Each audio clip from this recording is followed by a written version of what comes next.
All right, everyone, hello and welcome back. We are here now with, is it Jonno or Jonno? It is either or. Both work. Either or. Jonno is the newest Capcom EU manager, community manager, longtime friend of Socks. Apparently, you guys go way back. I'm going to turn the volume up all the way.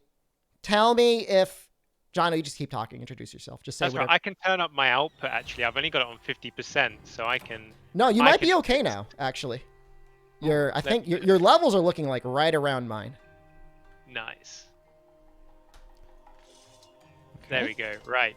This game looks good on the PC, by the way. I'm assuming you probably played the original quite a bit on the Switch, right? Yeah. So I've been playing Sword and Shield on Rise on Switch as well. I've put about 90 hours in on Switch so far. Basically, got to the end game, been doing rampages, farming up really for Sunbreak now. Yeah, and Sunbreak is coming out.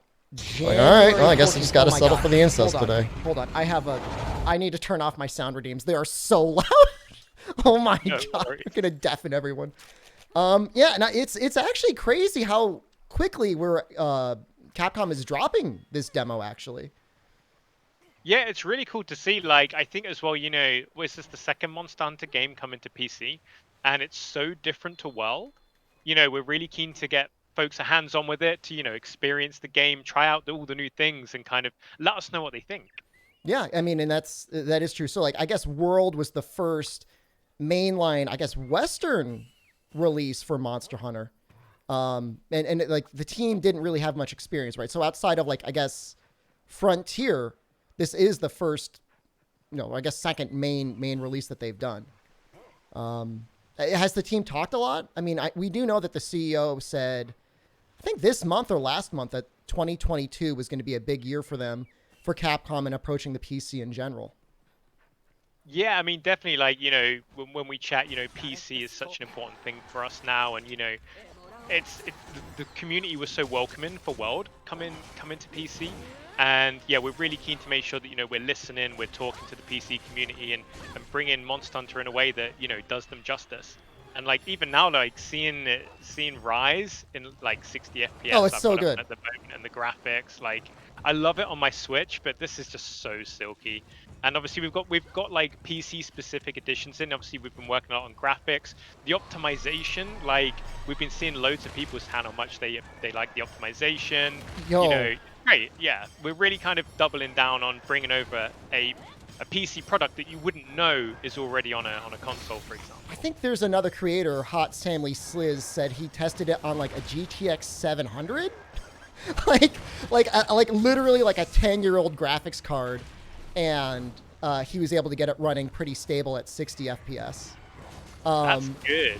That's pretty good. I can't imagine when the team was testing the game that was something they necessarily were that concerned about, something that old.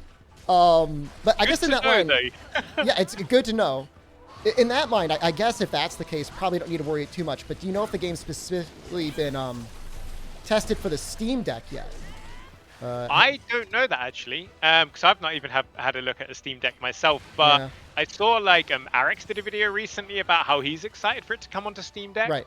So, I'm excited to see it. I no doubt it's going to perform well, if it can perform on a GTX 700. So, yeah, probably going to be okay. Yeah, I know right. I read some people that were actually able to get their hands on a Steam Deck as developers or whatever. They said they did try out Monster Hunter World, and they said at the native resolution, they were able to get pretty close to 60 FPS. If that's the case, I would have to assume that Rise should also be able to do at least 60. Fingers crossed. I'm sure I say like it feels like butter. So yeah, I'm confident we'll see that. Also, I should have bought a Palamute. Like, sorry, you've been hunting this for ages. Oh, that's no problem. I'm just going on autopilot over here. No, I love the monster fights in this game. I mean, there's some people in the chat that have not gotten a chance to play Rise yet. Being a Switch exclusive. Also knowing, I think from the day it was announced that it was going to come out on Steam, some of them were like diehard and said, I'll just wait for it to come out on PC. But, old and new monsters both have like kind of gotten completely retooled. Like, I think the craziest thing was when I fought Pookie Pookie. I'm like, wait, he's a real fight now. Like, Yeah, he like- actually does things. In World, you would bully Poke, whereas now, you know, it's time for the tables to turn. And so I don't know. I don't know if you have even been allowed like in the room yet. And I'm sure you have to be really careful about what you say. But is there anything that you can say about, you know, Sunbreak right now, or anything about like that people, you know, may be curious about, or maybe thought about that, you know, is not completely privileged information? I know as much as you do when it comes to Sunbreak. They I put you in share that kind of Yeah. that anticipation and hype. Like, I can't wait for it. And looking at the initial inspirations we've seen from the trailer, like, and obviously being a European myself, like, I'm incredibly excited to see what they do. Yeah. So yeah, I'm right there alongside you. Kept behind the curtain. Fair enough. Yeah, some people said, you know, they really went through a lot of the dialogue in Base World, and it feels like, oh God, what's her name? The merchant lady, Rodine. Oh yeah. She's got a lot of dialogue in game, apparently, you know, asking about weapons and stuff like that, and being that she, you know, seems like she's from like maybe a Western European country, seems like that may be where the game is going. It wouldn't be odd as well. Like, obviously I recognize it as one quite local to me, but yeah, it's great. Like, it could be anywhere, and it's great to see what inspirations like the Monster Hunter team pull from. Yeah, and even, what was it, the Tokyo Game Show, we had that little presentation from, oh God, oh, that's embarrassing, from Ichinose and Ryoza-san, talking about the inspirations from the game. And I guess they wanted to make sure that they had like a little goblin yokai creature for every single monster in the game. Yes. Right now I'm getting roasted super hard in chat. It's really bad. Stop it. I'm not a bedlet. Jesus Christ. Do you stream at all, Jonno? Me? No. I mean, I used to stream at my old job because I come from Team 17. Yeah. But no, I don't stream in my spare time. I'm normally sweating it, like, behind closed doors. No, that's okay. No, that's the way to do it. Yeah, Team 17's really cool. They first major breakout hits were in the Worms series, right? They were. I think everyone's had to go on a Worms game at some point in the past. I've had some friendships ruined over Worms. I had a friend as a child. We would talk in AOL chat rooms, and we got really heated over a Worms game one day, and we never talked to each other again. Really sad. One of the greatest things. The worst part about it is the game was like so laggy. Like, everyone in chat could be like, "Wow, cope," like, "Wow, blaming lag." But that's the only reason I lost. Okay. It was on a 28.8 connection from AOL. It's not the same. See, I think with with Monster Hunter, you're less likely to like fall out with friends, but I'm a huge advocate of life powders. Like, oh yeah, I'm the best. Like, everyone got life powders, and like when someone's weak, it's like, who hasn't life powdered? Jonno, where was the life powder when I died? Jonno. Oh gosh. That's a little inconsistent. Got a little bit of a Phoenix Wright moment going on here. You say that. Yeah, I didn't realize I had some in my inventory at the demo, and I let you get carted. I have become the very thing I fight against. It's okay. You live long enough to become the monster yourself. Just me glugging mega potions, like, not my problem. Yeah. So you'd said earlier when we were chatting in the Discord that you'd been using Sword and Shield more or less since 4U. Was that your introduction to the series, or you'd been playing a little bit before then? It was. 4U was my introduction to the series. I'd never seen anything like it before. Like, I liked challenging games. Like, I kind of like grew up playing Devil May Cry and stuff like that. Yeah. So when I saw that there was like another like boss fight challenging game from Capcom, I was like, I need to check this out. Yeah. So I picked up a copy, and here we are.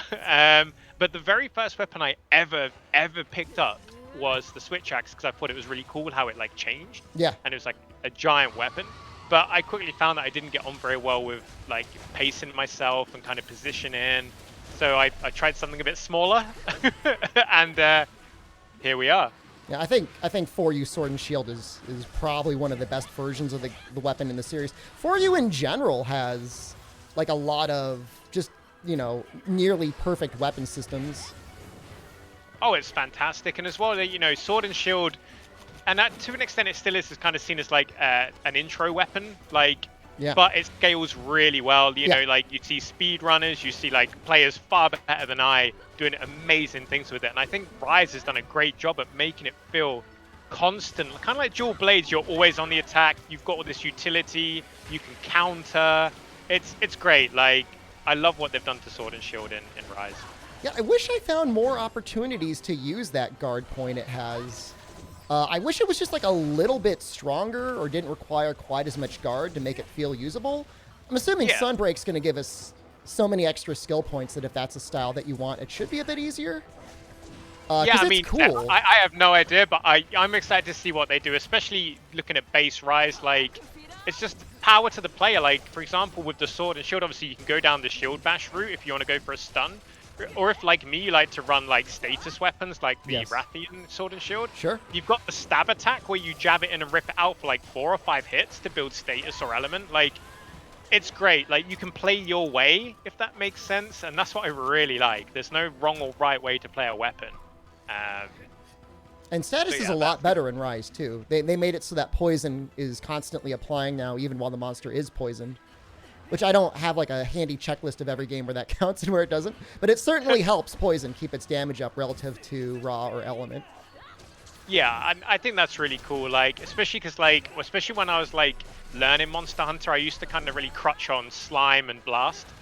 It's okay. There's nothing wrong with that. Now, Everyone's you know, like now I'm, but I think Blast is great. Like, if you want to break parts and stuff like that, or you're learning a monster and you just want consistent safe damage, like. Blast is fantastic. Well, like, it's never bad, right? No, and like when I first got into Rise on Switch, like when I saw Magnum Arlo's weapon was Blast, I was like, I'm farming that straight away. Like, no messing around. I guess you missed maybe Slime's apex if you'd never had a chance to play 3 Ultimate.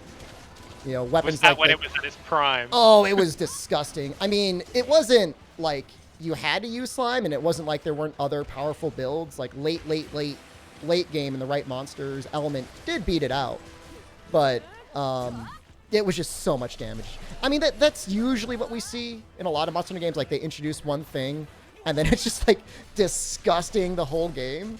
Somebody wants me to ask about GU. Why would I ask about GU? If anything, I want to ask about 4U. Yeah.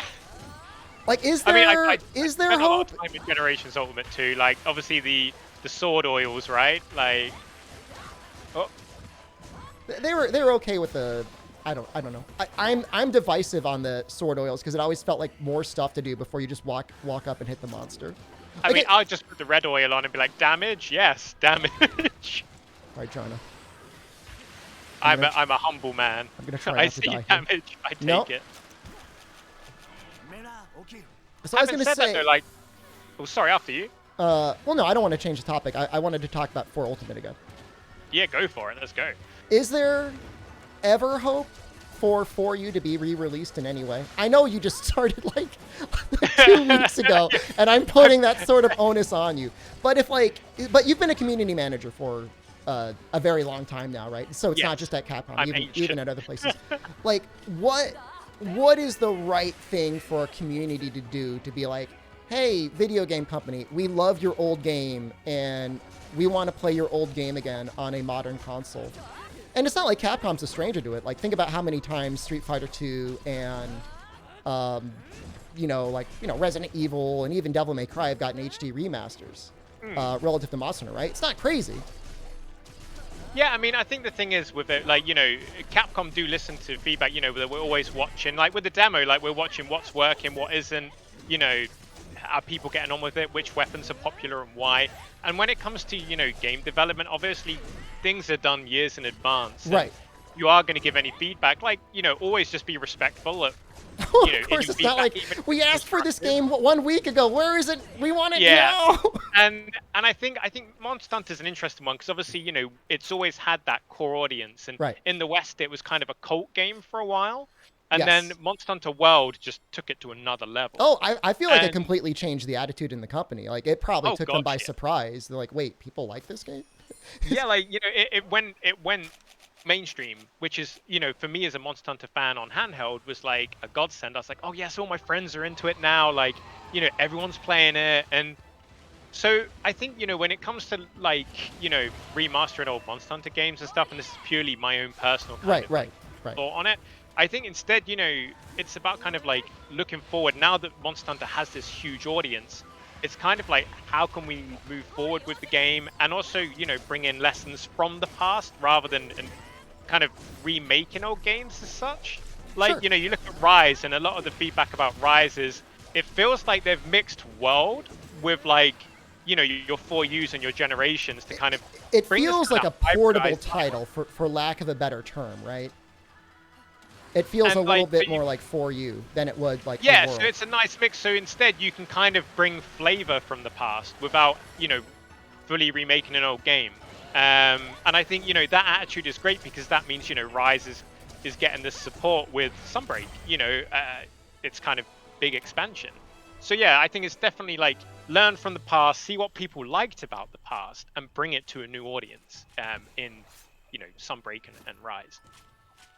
And then someday, if they have an extra third-party, extra development team, maybe. Jonno, don't do me like this. Just keep it going. All right. I mean, look, and I have to be 100% honest and agree with you in the sense that if they just shadow dropped like Monster Hunter Freedom Unite on Steam tomorrow, people would be like, "What the hell is this? Why is this game so weird and awkward? Where's the handler?" You know, where's the endemic life and stuff like that. You know what I mean?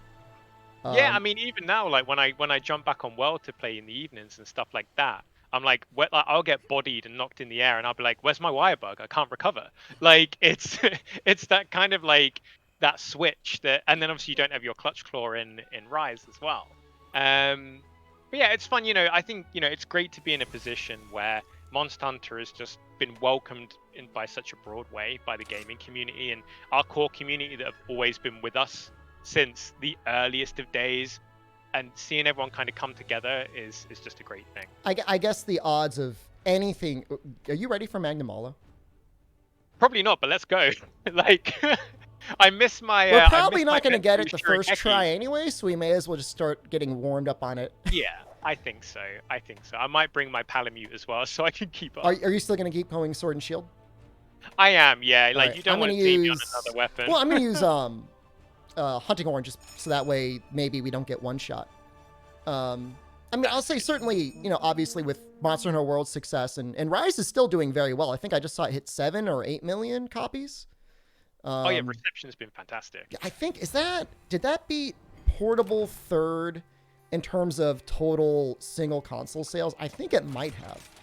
I wouldn't know that. I would have to check. Periodically, I bring up, Capcom's got this really great stockholder information page. Periodically, I bring that up, and they do a pretty good job of showing lifetime sales for each title. And prior to Monster Hunter World, Monster Hunter Portable Third was the best single console selling game that ever was released. And to be honest, I'm not even sure if on a single console World did beat any of them. I don't know. But certainly Rise has. I mean, Rise, yeah. Rise, right time, right console, right system. How do I get access to the demo? So the demo is available now on Steam. You should just be able to search Monster Hunter Rise, and it should show up there.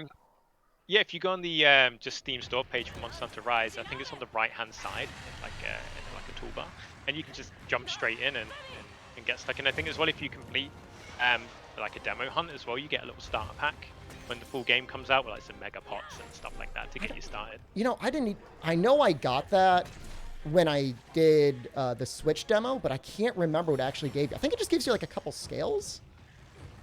Yeah, just some bits. I think as well, like, is it if you beat like Magnamalo on Switch, or is it you got like one scale off him or something like that? I think you did. Not that it takes long to get to Magnamalo. If you just really beeline for the village. Like, yeah, like us veterans, we're just like, right, I want to go fight the guy on the front. Yeah. Well, I've done some speed runs of Monster Hunter in the past. I think the one I did the most of was Monster Hunter World, which was kind of interesting because it really, for a long time, Monster Hunter has had a lot of people that have done what are called TA runs, which is runs against a single monster. Runs for the full game weren't that common. And you had a lot of people complaining about Monster Hunter World being like, oh, you know, I don't want to sit through the cutscenes. But I never really found the cutscenes that hard to get through. Like, I don't know. I enjoy them. And I've seen them more than anyone. So I am allowed to say that. Like, there's nobody in this world who has seen, like, you know, the Odo cutscene more than I have. But I think that, you know, as a response, and like you said, you know, Capcom does listen to the fan feedback. They did go back around for Rise and make it so every cutscene is skippable. But as a result, it does kind of really shorten the speedrun time. So I'll give you an example, like a world speedrun might take around 5 or 6 hours. For Rise, you can finish the village story in like 2 in a speedrun? Less? I think the world record is getting close to an hour. I think the most impressive stuff about that as well is watching how people gear up for those kind of speed runs. Like, oh yeah, you know, what are they looking for? What's going to work for them? Yeah, it's all about your routing, 100%. I'm gonna see if I can knock him over with his own blast. I'll work with you on that. Oh no! Good old dolphin dive. Woo. You call it the dolphin dive? I do. I've never heard it called that before. I've always called it Superman. Maybe it's my American bias. No, Superman is another popular one.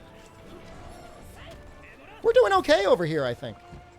This seems so far respectable. I mean, for now.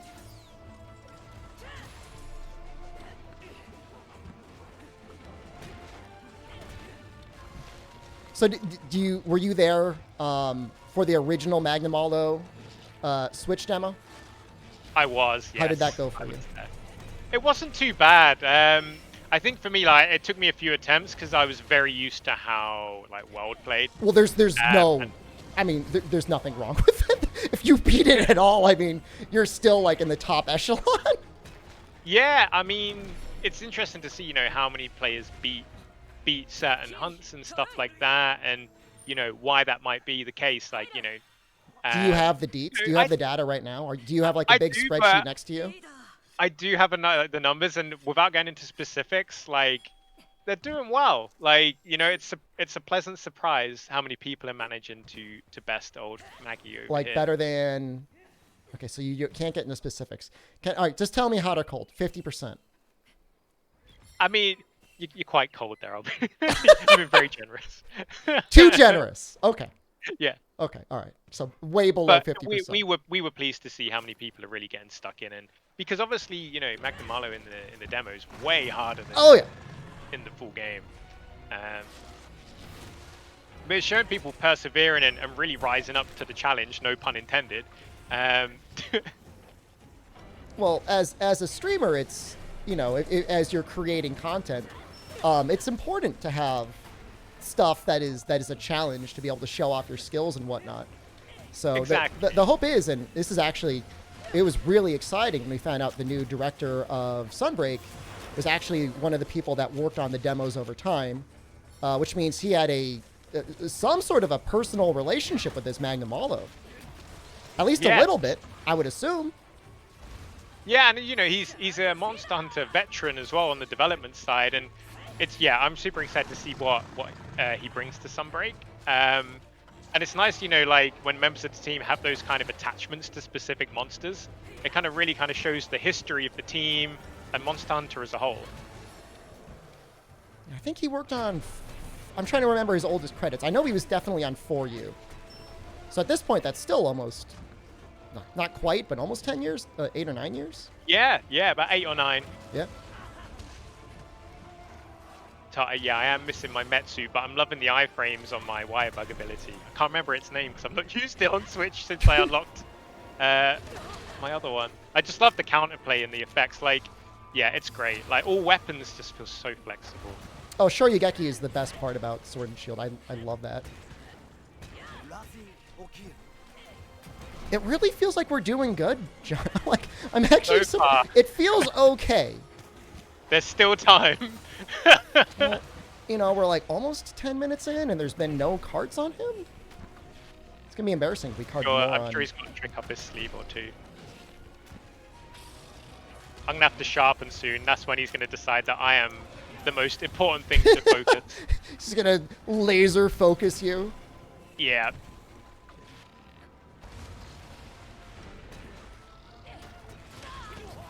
Oh, I do think though, so I obviously main Sword and Shield, I love it, but I think for PC version of Rise, I need to try something new. And I remember we were talking obviously before, and there I got kited. This is exactly how you said it would go. Yeah. You're like, I'm gonna sharpen it, I'm gonna die. Yeah. And I think that, I mentioned Hammer, but I think Hunting Horn, because you mix in that support playstyle with big bonks, and I think that's gonna be awesome. The damage isn't bad. Like, I don't know why, like, I think I've seen, like, play usage, you know, by weapon type, and Hunting Horn's always low.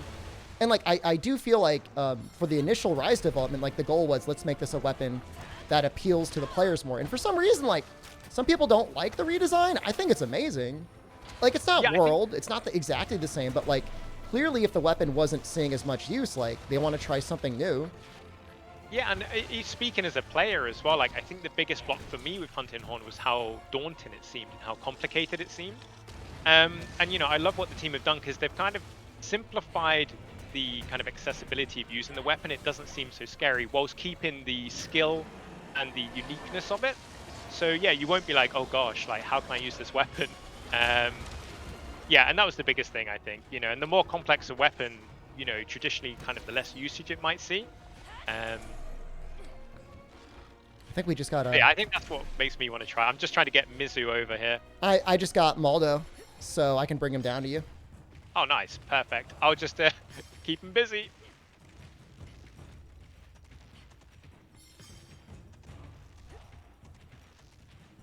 Here you come. I can see your name flying down the mountain. Perfect. All right, and I'll Earthshaker him. You can get on there, yeah.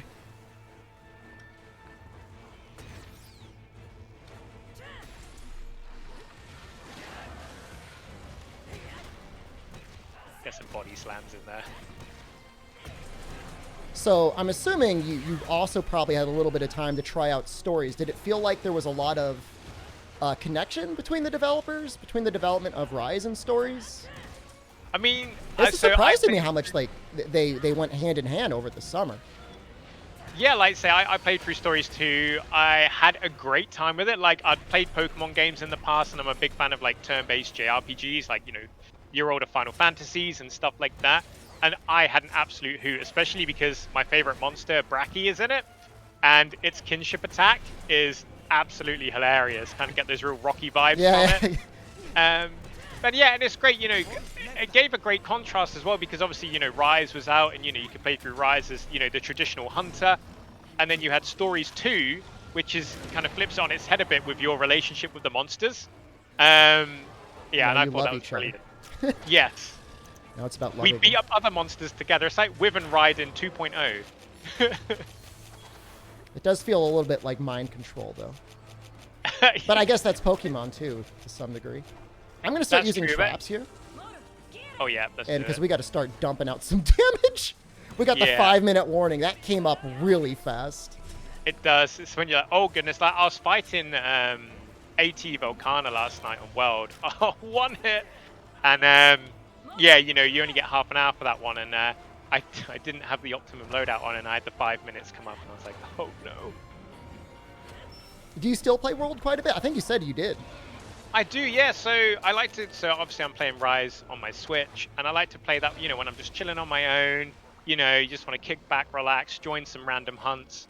And then World is like what I play with a lot of my friends on console.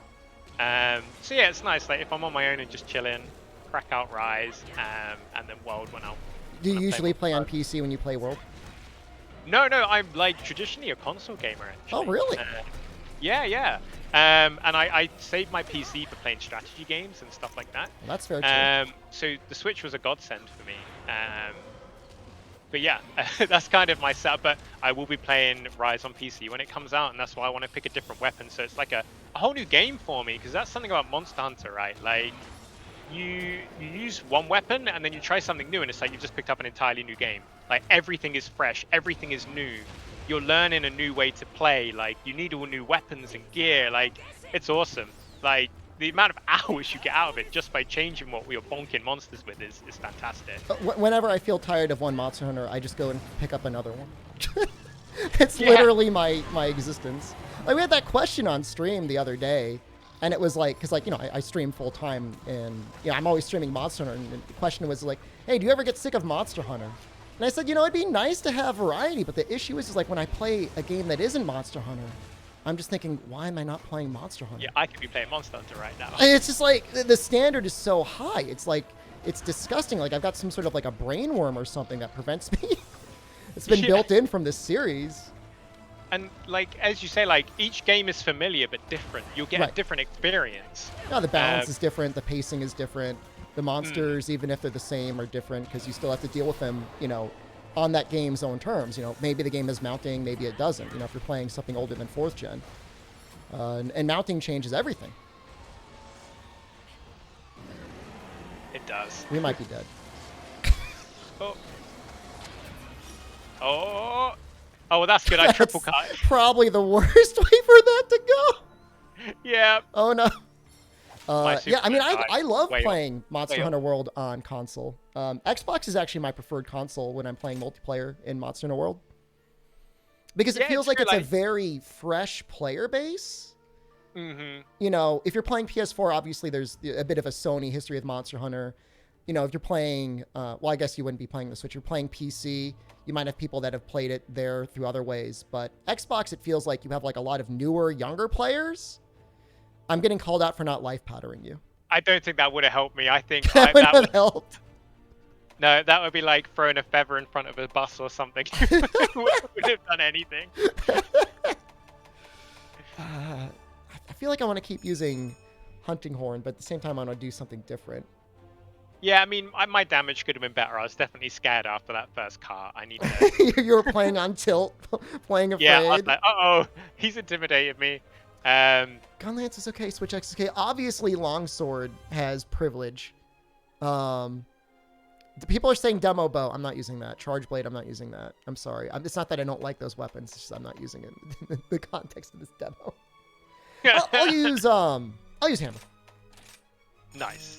That's fine. A fine choice. Go Insect I mean, Glaive? the thing I is, just like- don't... Without the diving thrust or whatever the skill is, it just doesn't feel like it's at its highest potential. And the thing is, well, like, I think hunters that use hammer and hunting horn, they're the two that if you see them come into your quest, you immediately think, yes, that's awesome. Because they bring so much unique utility to a hunt. And also, like, they tend to be people that just absolutely body monsters. Like, they know exactly what they're doing. They're like a special like breed of hunter. Well, They in just have this air of Rise superiority. especially, it does feel like you were more rewarded in this game than really any other for going against the head. I mean, and it's always like, obviously go for the weak spot, and usually it's the head. But in this game, there's a lot of monsters that have just those unique topples based off their head. Like, I don't know that there's ever been a game where there's been so many things you hit them in the head and they do that cool, exaggerated, sort of Elatrion-esque, like, fall over topple. Oh, yeah. That is immensely satisfying. I never get sick of it. It is, and that's why what I really like about the Wirebug moves in Rise, that a lot of weapons are slightly more aerial now, or a lot more aerial in some cases. Like, you know, you'd be playing wild with your sword and shield, and you're swinging wildly trying to hit a tall monster while your longsword friend is happily carving away. But now in this one, if they're just out of reach, you know, you can bring them down to your level, or, you know, throw yourself in the air and hit those squishy points. Which is great too. I don't feel like the little brother anymore next to like bigger weapons when I'm using my sword and shield. Well, Sword and Shield especially now, I mean, with the shield bash into the Reaping Slash, like, it's perfectly valid for it to become an impact weapon, you know? Fantastic. Like, was it the ninja sword? What they brought out, obviously, where it was encouraging, you know, people were running slugger builds and Sure. all of that kind of thing. Yeah, it was I very loved flexible. it. It was an extremely flexible build. And that is neat, you know, the amount of skill variety depending on, you know, specific monster matchups or whatever, you know, it's more so than almost any other game other than maybe Generations Ultimate. You know, Blunt is valid, Raw is valid, Elemental is valid. Valstrax screwed like- things up a little bit, but Dragon. just that dragon. But yeah, hurt me. it's great to see because obviously, you know, when Monster Hunter World first came out, and obviously the meta was very raw based, Oh god. Yeah, base world, the non-element was crazy. Yeah, and then obviously Iceborne came out, and we saw this mix where element became really good, but then raw and non-element was still, you could still go raw as well. Like, it really kind of leveled the playing field and allowed players to specialize if they wanted to, or use what they kind of always had. Obviously, Agitator took over from non-element, Right. but with how easy it was to make monsters angry, it wasn't really an issue. Oh, I mean, you were going to be, flinch shotting them nonstop anyways, so. Yeah. And with Rise, obviously, like, to be honest though, with Rise, I only picked up Element once I'd kind of got through to the more kind of endgame hunts. Until then, I basically got my Poison Sword as quick as I could and used that because, it's just utility. And, if you're coming up against monsters where you're not overly familiar with them, like ones that are new to the franchise, it's fantastic to use. So yeah, now I'm starting to branch out and getting my elemental sets mostly ready for whatever Sunbreak brings. Because you can't bring poison to everything, sadly. Try as I might. I did some testing. There's only a couple monsters in the game where like poison would be actively just not that helpful, but for the most part, it's completely fine. Rajang is the only one that really stands out where you'd kind of really want to go a blast instead because he just really doesn't take that much poison. Yeah, he just shrugs it off me. Oh, Rajang is God. to himself. Oh, that's very frustrating. What just happened? No, I was doing my impact strike. Oh, and off he went. Elemental Hunting Horn is a thing in Iceborne? Oh, Elemental Hunting Horn is very good in Iceborne. The basics of Hunting Horn and Rise make it feel a little bit more like a non-elemental weapon. The little horn puffs don't give element or crit, sadly, so it limits it a little bit. They want me to show you my spreadsheets and then swear you to secrecy. We could exchange information. I'll show you the sheets and you could show me the demo information.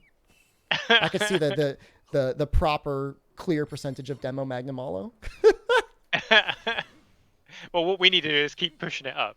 I think that's... that's the important... We're actively syncing it right now. Is that what you're saying? Yeah, I'm just there, like, updating the Excel sheet. Like, oh, another one. Another one down. But I think as well, like, with Monster Hunter as well, like, there are people that go pure DPS. There are people that like comfy builds. Like, even if it's not optimum, there's no wrong way to play, really. If you want to stack defense and use element on, like, slow weapons... As long as it's not a triple cut, right? I mean, that's what it comes down to. Yeah, don't do what I do. I'm helping inform the community. Don't triple cut. just do the opposite of what I've done. No, I mean, this is... I remember the first time I fought this demo Magnamalo. I was like, what is this thing? Because you weren't expecting it, I mean, you'd been King of the Hill in Monster Hunter World for so long. Finally figured out ways to clear Fatalis and whatnot. You're like, oh, it's fine. It's just a low-rank monster. This will be okay. And it's like, no, 15 minutes and, 20% of his moveset is an Instacart, so... The food chain has changed. Yeah, I mean, I would say that's what I'm hoping for the most in Sunbreak is, these Magnamalo demo-inspired hunts. Like, that's not something they normally play with. I mean, they do a little bit in the old Siege quests, but you don't really see time limits being an issue in most modern hunts. And it's an interesting thing to see. I mean, even in older hunts, I mean, Alatrion's a great example of there wasn't like a strict time limit traditionally, but there were obviously, like, you had to stop the Eschaton Judgment by hitting those kind of caps. So it's always interesting to see, rather than kind of like corral players into like a strict time limit, that they put in kind of other barriers that even if you failed, so if you like cart to an Eschaton Judgment, you've got 2 more chances to fix it. Apparently the Eschaton Judgment like starts accelerating. Every time he does one, the time before it gets short the next time. I didn't know that right away.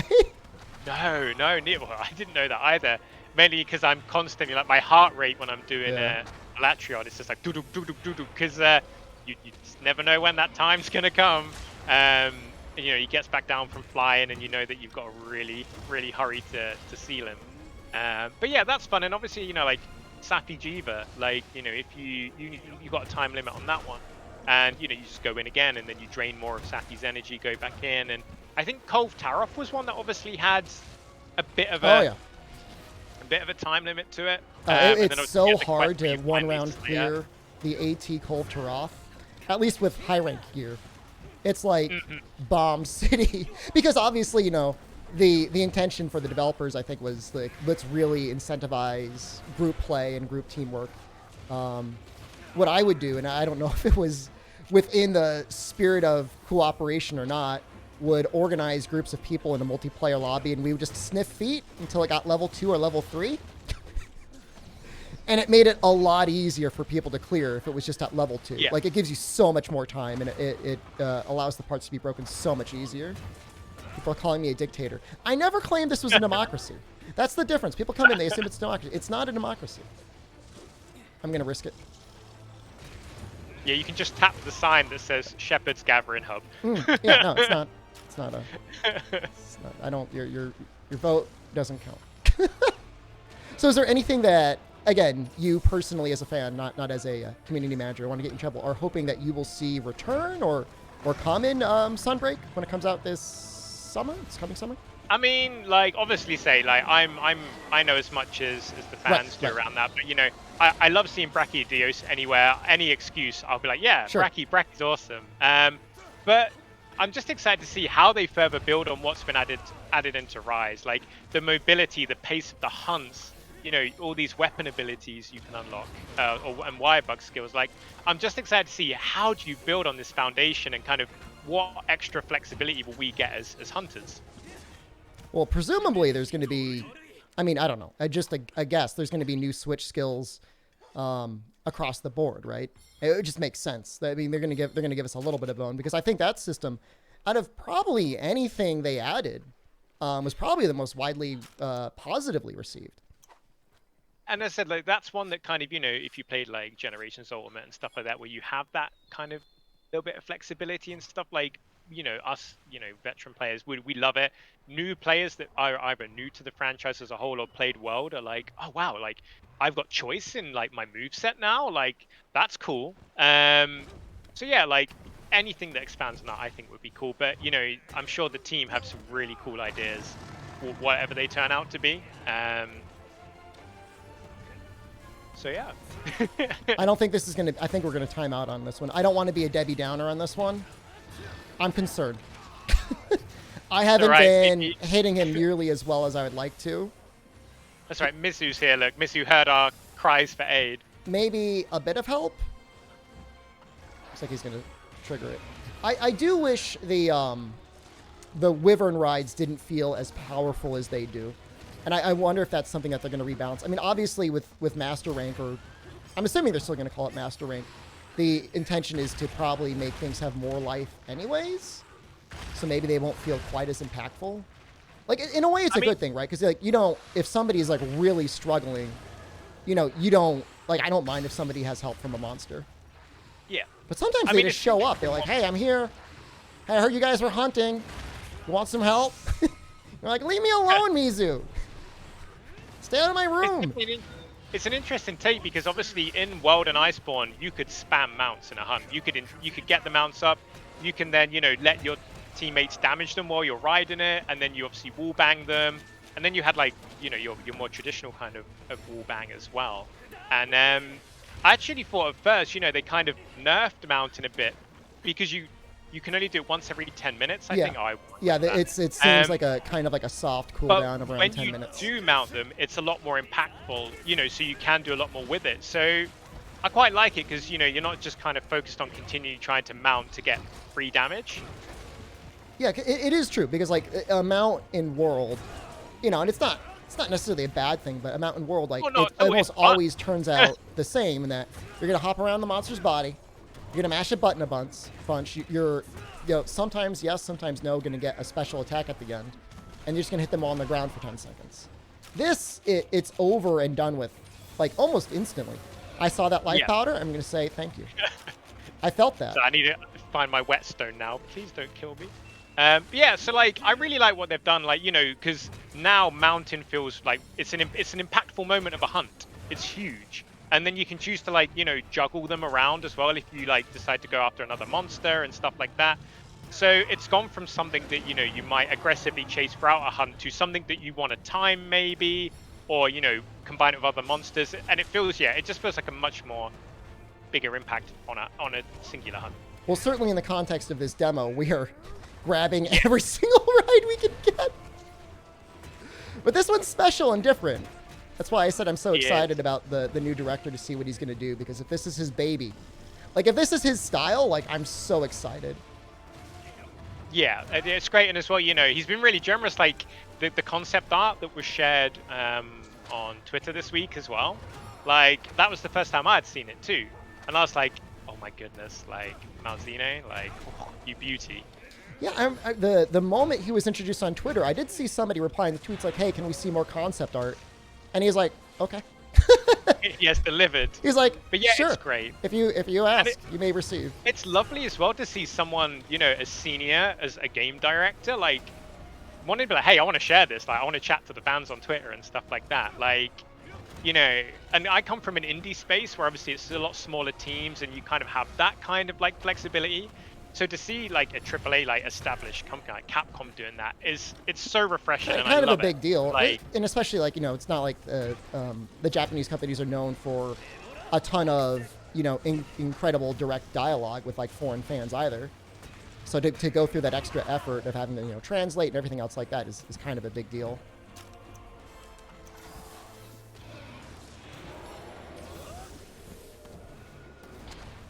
But yeah, it's keen. Obviously, it shows, that, community is at the heart of Monster Hunter. And yeah, we love it when we get a message saying, hey, the team would like to share something. We're like, oh, we like start rubbing our hands. Me and Yuri are like, oh, what's it going to be? Like, cool. Have you had a chance, I guess probably just through Socks or through the general game dev space, you probably had a chance to hang out with Yuri a bunch, right? Because he's been around for a long time. He's been around since Monster Hunter 3 Ultimate. Yeah, like he is like, a Capcom legend in my eyes. He's been there for a very long time. He's such a lovely guy as well. Like he's been so welcoming and, shown me the Monster Hunter ropes and everything like that. He's so fun to work with. Yeah, obviously Yuri's based over in the States and I'm based here in sunny England. I just want to say we got it to blue. That's like the copium version of winning. Yeah, this is us being merciful. We're gonna let him get away. Oh no! No! Yeah. He ate my face.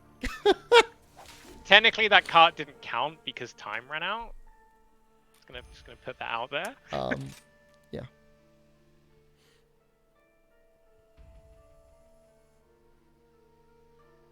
What's your favorite protein powder? Me? Yeah. My one, I have Reflex. I've used Optimum Nutrition and I use Reflex at the moment. I like Optimum. It's all right. I'm all about the flavor.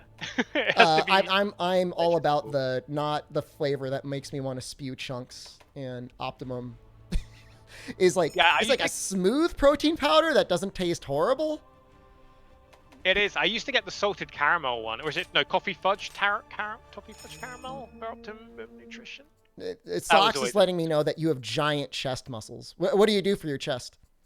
So I actually recovered from a wrist injury this year, but before then I was on 42 kilogram dumbbells for my chest. That's not doing like flies. Say again? Doing like flies on a bench? No, just chest pressed on a bench. Chest press, okay. I prefer like dumbbells to bars. Really? Yeah. I'm really I'm more of a bar man myself. Yeah, I mean, respect the bar. Like, you see people loading up that bar, and it's like, touche. And, like, like, Socks is the master of legs, and, like, he taught me leg day about, getting me into squats, him and Arex, Yeah, squats are very important. Yeah. They really are. So... Nobody likes them. Well, maybe Socks does. I don't know. But you got to do it. You can't ignore them. They're important. They are, like, they're good for your whole body. Like, that's the thing, like, if you want to get bigger up top, you need to have your foundation. So wait. 42 kilogram dumbbells. Yes. What are you made of? what the hell? That 92 pounds? Yeah. That are you was okay? Like before I got my wrist injury. Now I'm back down to about 34. So I need to I need to get those back up. Is there steel cables running through your body? It is unnerving. Yeah, that's why I started wearing wrist straps and all Yeah, of no, that. I think at that weight level, that sounds but, like, important. now, yeah, like, since, you know, now I'm kind of coming back up, though, I'm probably not planning to go back up that high because of the pressure it can put on your limbs. Because, like, Oh, yeah. I'm quite like a slender guy. Like, I don't have big wrists and stuff like that. So, yeah, I think I'll stick in the 30s range now with my chest and just do more reps. I'm getting suggestions that I should arm wrestle you. I would like to keep my arms, please. Thank you very much. I think what's it? Arm wrestling's what, mostly shoulder and back, isn't it? I've got pretty good shoulder and back strength, but I don't. Yeah, I need to look, go if you're for slinging 92 pounds around, I don't think that's gonna matter. Like, you'll just take me over the entire table. That's the thing. Though. The thing with like fitness guys is we don't look to compete with each other. It's the No. opposite. It's like all we do is encourage each other. Yeah, it's like I'm lifting more than you. It's like, dude, like that's awesome. And then it's incredibly wholesome. Like Hollywood gets it so wrong. They do. People like, just want to praise each community. other's gains. Like, wow, you're strong. You're like, no, Yeah. man, you're strong. You're Yeah, my like- rock. Yeah, they're so wholesome, and everyone like I remember when I first joined the gym in my early 20s, and I was like a proper stick. I was really scrawny, like didn't know what I was doing, and like, but I turned up like 4 or 5 days a week for a month, and then eventually like That's impressive, the big guys in by the the gym way. noticed That's me. hold on. I'm gonna stop you there. That's incredibly impressive. Most people would not do that. It's like, it was funny, I'd finished uni, I was in the place where I was looking for like my first post-uni job, and it's like, oh, I need to do something to pass the time, and yeah, and like, then like, after like a month, like the big guys in the weights area noticed me, and they were like, yo, dude, we noticed that you've been like putting the grind in, like, you want to start working out with us? And that's how You've been I learned, accepted like, by the what to tribe. do. Literally, yeah, literally, and they were so wholesome and friendly, and then I used to work out with them, and I learned a lot about the gym and stuff, and what I should do and shouldn't do, and dieting, because like dieting's like 70% of Oh, it. I hate like, it. I mean, everyone. I gotta mean, keep nobody eating. likes it. Everybody's like, oh man, I love never eating bread or tasty things again for the rest of my life. Yeah, This just is rice, enjoyable. chicken, woo. But no, I'm terrible. I'm a dirty bulker. I like apple strudel and pastry and chips. Like, I'm all in on that. Well, you said you've got more of a thinner physique, so you could probably get away with it, I guess. Yeah, I'm still riding the metabolism as much as I can. But yeah, and the thing as well, like afterwards, I was like, you guys were so friendly. Like, how could I thank you for teaching me this? And all they said was, do the same thing that we did to you for someone else. Like, pass on the knowledge. Pass the gains on.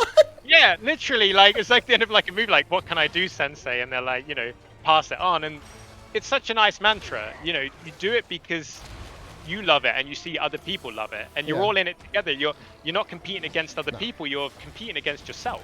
Well, I mean, everyone's body is different anyways. I mean, to a certain degree, what works for one person is not going to work for another. You can't compare really anything directly. It's just not fair. Like the reason I lift heavy is because I get bored doing like longer reps, or longer sets and stuff like that. So I normally lift 5 to 7 reps a set. And you're probably doing like, because- what, 5 sets or more? I actually stick to 3, but Really? I try and push the Interesting. weight. Yeah, I keep the weight high, and that's why I lift heavier, because I do less reps. Whereas there could be someone way stronger than me that lifts less but more, and that's kind of the story behind that, really. Yeah, I'm But mostly. yeah, like I love bodyweight stuff like pull-ups and all that, and yeah, big. I fan can of do bodyweight. 2. I've gotten to 2. Good. Hey, You know, if you could do 1, you can do a million, right? Exactly, and the thing is though, that like the hencher you are, the harder they are to do, because you weigh more. You're competing against your own muscle. Oh, I've got. Like, Yeah, I'm a chunky, stocky man. I'm like a cross between a hobbit and a dwarf, depending on the day.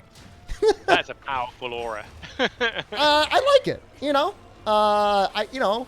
I don't know what the person was thinking when they created me in the character custom creator when they started my life. That is the RPG.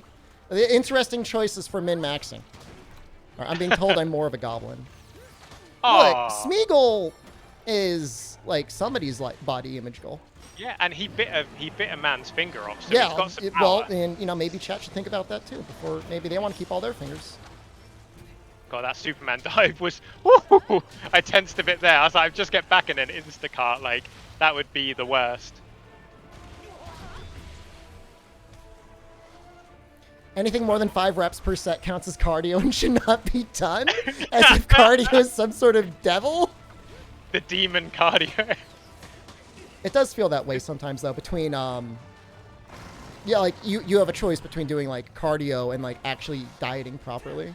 Sometimes, like, I try to make that calculus in my head, and I'm like, is it worth it? I have to walk for an hour. I walk to the gym, and it's like about a 15-minute walk, so if I jog, I'm like, that's my cardio done. Into the weight section we go. But yeah, as you said, you know, there is no wrong or right way. Everyone is different. Right. Like, some people swear by it, and you know, if you're lifting light and at a high intensity, that will proc your cardio because your heart rate's high enough. Sure, yeah. I'm talking about Monster. Yeah, that'll proc this buff. Well, it's certainly when I mean, I think for most people when they start deadlifting heavy enough, like you do sweat. You've lifted this thing like four or 5 times, and you will start sweating, right? Exactly. Like, you know, you feel it because, you know, you've got to keep your breathing going and all of that.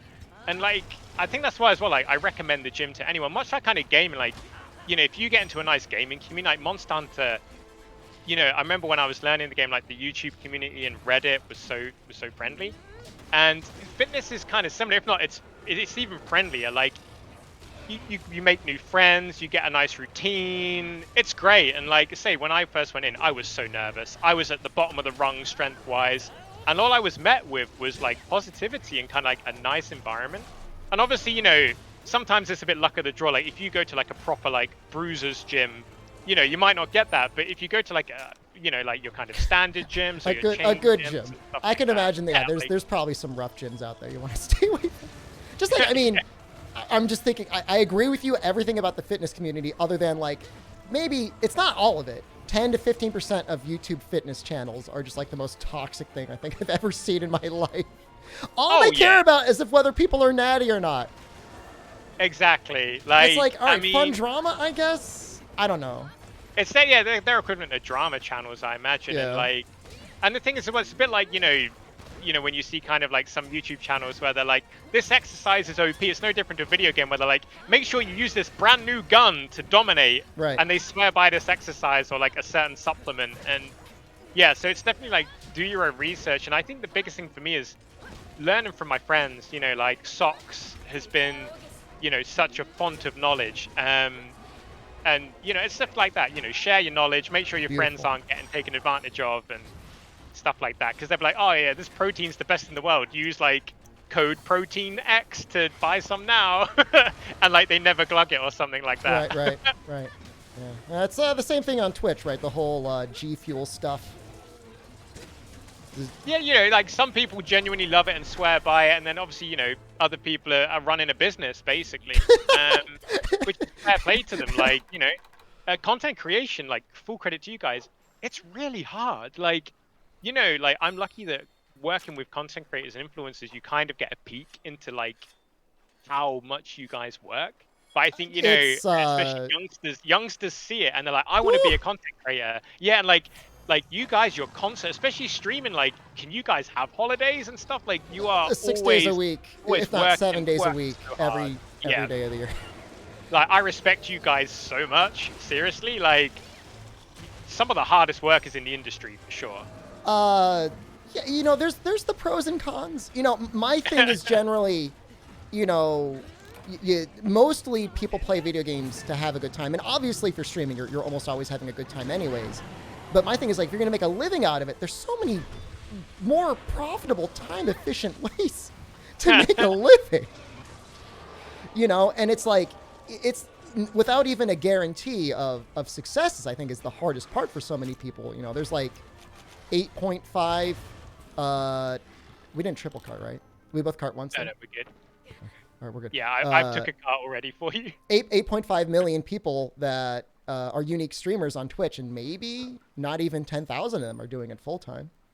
Yeah, that's the thing. Like, it's hard. Like, you know, and even for like established creators like yourself, like, you know, you got to keep working, keep going, keep coming up with content and stuff like that. Like, I respect the hell out of you guys. That's probably if there's any challenge at all, and it's for the people that, of course, you know, do it for a living, is trying to make sure that you're always creating content that's, you know, engaging, and provide some sort of value back in some way. You know, I mean, not that there's anything wrong with just doing like random variety streams or doing occasional streams with like friends and just like chatting and doing multiplayer, but it's about like really having like, what am I able to put out there in this space that nobody else is doing and people like want to watch and do. And, you know, the longer you stream and the more you do things, like you maybe have like more interesting perspectives or you become an expert in a way and you can in and of itself become your own content, which is nice to be able to. Sorry. I got purple fireball. we're talking deep philosophy right now anyways. Sorry, I interrupted. I apologize. But yeah, I mean, I never intended to do this full time. I started making content, I think, in 2010 or 2011. Yeah. Somebody, lack of a better term, ticked me off in a IRC chat room. They had the gall to say that the light bowgun was a bad weapon. Oh. And like, I'm not like a lover of light bowgun. I'm not like, you know, somebody who rides or die light bowgun, but I'm like, how dare you? All these weapons are my babies and they're precious to me. Yeah. You know, like, so if you want status, light bowgun. Well, my first video was like on status light bowgun that many years ago, but you know, and I kept making Monster Hunter content since then, but it was only 3 years ago where I'm like, maybe I'll try and do this full time.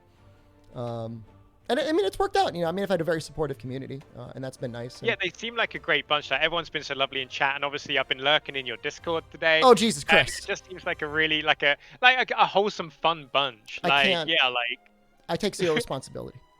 I take zero responsibility. No, that's true. You have to take full responsibility for your chat. I'm gonna try Switch X. Maybe this is what we need. I mean, yeah, sorry, I might try Lance, but I've not played Lance in Rise. I've played, like, Lance is my second most used weapon in World, but I've not played it in Rise. Yeah, I like Lance. I like Lance in Rise. Some people don't like it for some reason. There's certain people that get it in their brains that even if there's a switch skill set up that they don't like, they feel like they're obligated to play it. And I'm like, you know, if you take an extra 30 seconds on a hunt because you like playing a weapon a different way, like, is it that bad? Exactly. Like, you know, time, I mean, apart from this quest, time isn't everything. Right. And, you know, for those that do love the thrill of, like, beating their score, like, that is brilliant. And, like, watching them is crazy. But, you know, if, like, when I play World with my buds, we're just in it to do the hunt, have fun, do some crazy stuff. You know, pull off wacky combos and get launched in the air by the hammer user. Yeah, it's just... Well, the Lance has got that, like, spiral thrust attack that is, like, even for the best Lance players in the world, very difficult to land, right? Yeah. Or you just have the one, like, charge yourself up axe attack, or a shield block that gives you, like, a damage buff. You just use that instead. Exactly. Like, if you want to play more... Because obviously, like, with Lancers, you get, like... You've got your evade lancers, and then you've kind of got your more traditional lance playstyle with the shield. You know, you can play it how you want. You just need to just build into it a little bit. Like, you can be captain aggressive when you're evading around, or you can be like me, who loves to play counterplay lance, where, you know, you're countering. Yeah, that's what I do. Big hits in that way. Yeah. Oh, it feels so rewarding. An element is actually pretty decent on Lance. Like, the Agnesom Lance was, like, surprisingly powerful. Yeah, it's not to be slept on. Like, you know, if you're hitting fast and hitting with, like, quite big damage, like, it's perfect. And obviously, like, gun lance is a weapon I'd just like to have fun with. Like, I'm not a gun lance user by any means, but you give me that Rathian gun lance with the poison and the full burst. It's very like, good. Ooh. Just big numbers. Okay, so I'm playing Switch X then. I don't know if this elemental discharge is going to bother you. I apologize if it does. No, it looks That's like right. it'll be okay. Launch me. I mean, the games, I mean, at least since World, they've definitely had an eye towards trying to make it less disruptive, right? Like, you can still obviously hammer upswing people, but outside of that, like, you kind of got to go out of your way to really annoy people. Yeah, I mean, you know, luckily we have a skill like flinch free as well. Obviously, that doesn't help with hammer, but you know, it's good that the team think about that. But also, like, because of the weapons I used, being hit in the air is not a problem because I can just get some mountain damage in. Sword and Shield must have been rough with longsword users in 4U, though. You could say it. It's okay. Capcom won't get mad at you. They know. I have a very clear memory in my mind of playing Monster Hunter Tri with Lance against a Barioth. This could have just happened to me yesterday. Yeah. And there was 3 longsword users in Tri. And I think I got like maybe 2 pokes in the entire quest. Otherwise, it was just you could be the non-stop. supervisor. You could be stood there like, yep, this is a hunt. This is going well. Just let them get on with it. It was insane. Because in Tri, it has this unique mechanic. If I remember correctly, you can basically infinitely spirit combo. Like, wow. You don't ever have to stop. So you know what that looks like. Yeah. Especially in a game without flinch free, especially for a weapon like Lance that doesn't really have that many weapons with, oh, damn it. That's my bad. No, it's not your fault. I just got squished. It's opportunity to sharpen. Yeah, I emergency wire bugged and then fell off a cliff. So that's my, You're off a cliff, and I'm just a smear on the ground. All right, fair enough. We're doing well. I'm getting carried by Jonno's steel tendons. His nearly 100 kilogram dumbbells. Jesus Christ. Not 100 pound dumbbells, not 100 kilogram dumbbells. Could you imagine? You'd be in the Guinness Book of World Records. I mean, you're already probably pretty close to being able to compete in some strongman competitions, I would imagine. Yeah, I mean, say now, yeah, I'm in my the mid 30s because of my injury that I've just recovered from and stuff. And also, like, I don't want to go that high anymore because it feels great. You got to be careful about injuries and stuff like that. Yeah. I mean, I'm in my early 30s now. You know, my bones aren't as bendy as when I was in my 20s.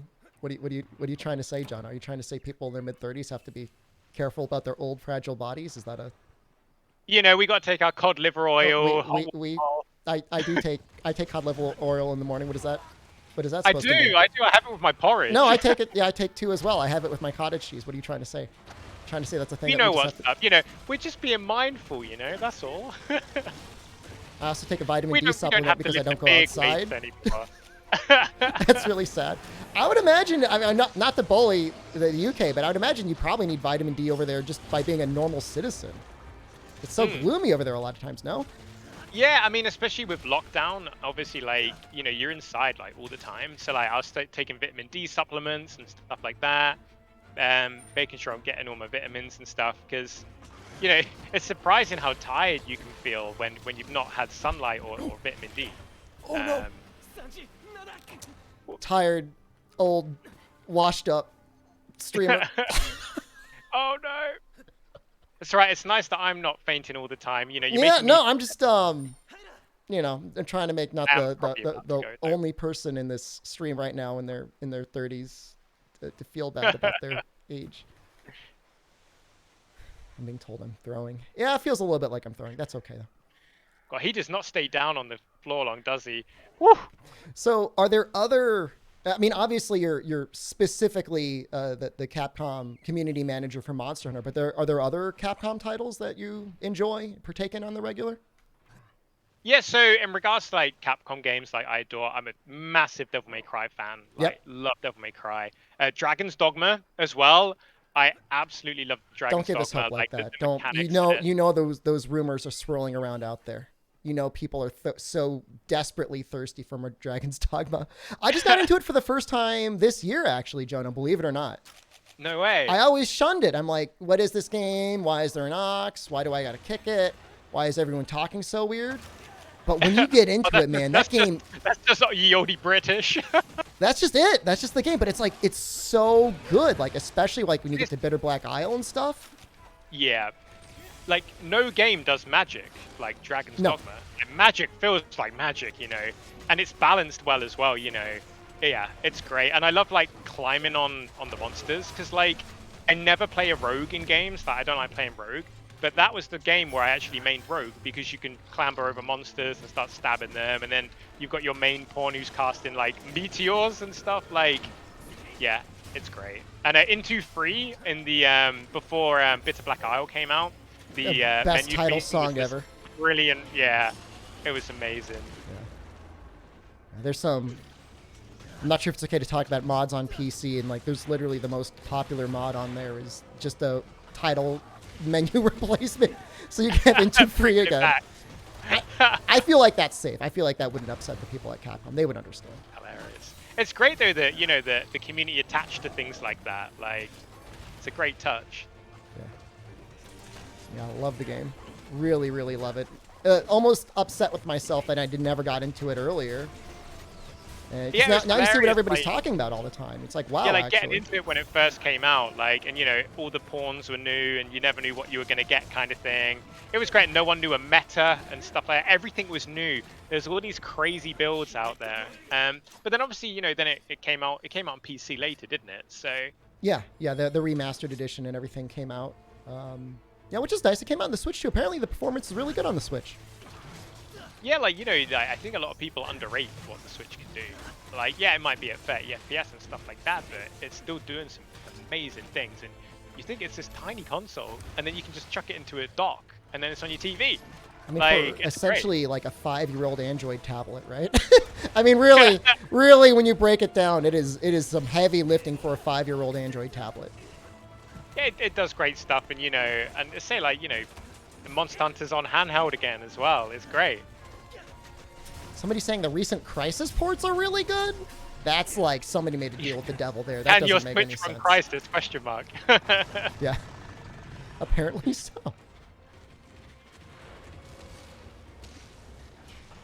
I guess I've been playing Rune Factory 4 on my Switch in the off time. I like those cozy farming sims. Those are neat. Yeah, you just want to chill out sometimes, don't you? Yeah. I'm trying to think if Capcom has ever had any fun farming games. I mean, obviously, Monster Hunter games have had farms in the past. I guess not quite the same, though.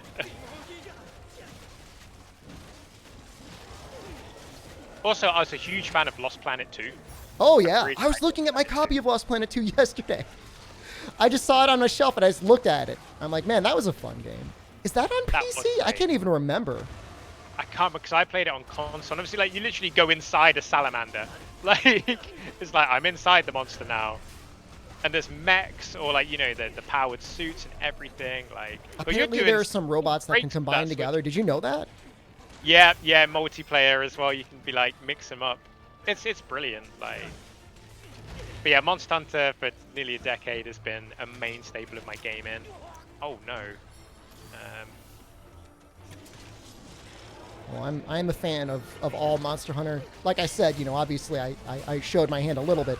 I'd love to see, I'm not even looking for like a remaster or a remake. It would just be nice, like, if there were ways to play the old games officially, from Capcom on like modern servers, And I think that's a reasonable wish, right? It's just people love, they can't get enough Monster Hunter, Exactly. Oh wait, no, I hit no. Oh no. Can't believe you've done this. But like, yeah, and it's great, as I said, like, I'll go on the Monster Hunter Reddit, because before I worked at Capcom, I used to like lurk on the Reddits and stuff, and right. You see people like, oh, I World was my first Monster Hunter, and I've gone back and picked up 4U or Generations, and even like 3U and stuff like that, and it's wonderful seeing how players kind of resonate with the old games, and they kind of see where Monster Hunter came from, and then they spend like hours and hours in them. Well, God knows, for, I guess GU came out after World came out, so for a lot of people that didn't, import Double Cross, that must have been a hell of a trip going from World to GU. I'm assuming you've played at least a bit of GU. Yeah, I played a little bit of it. It's, to be fair though, because World was out though, I was mostly... Right.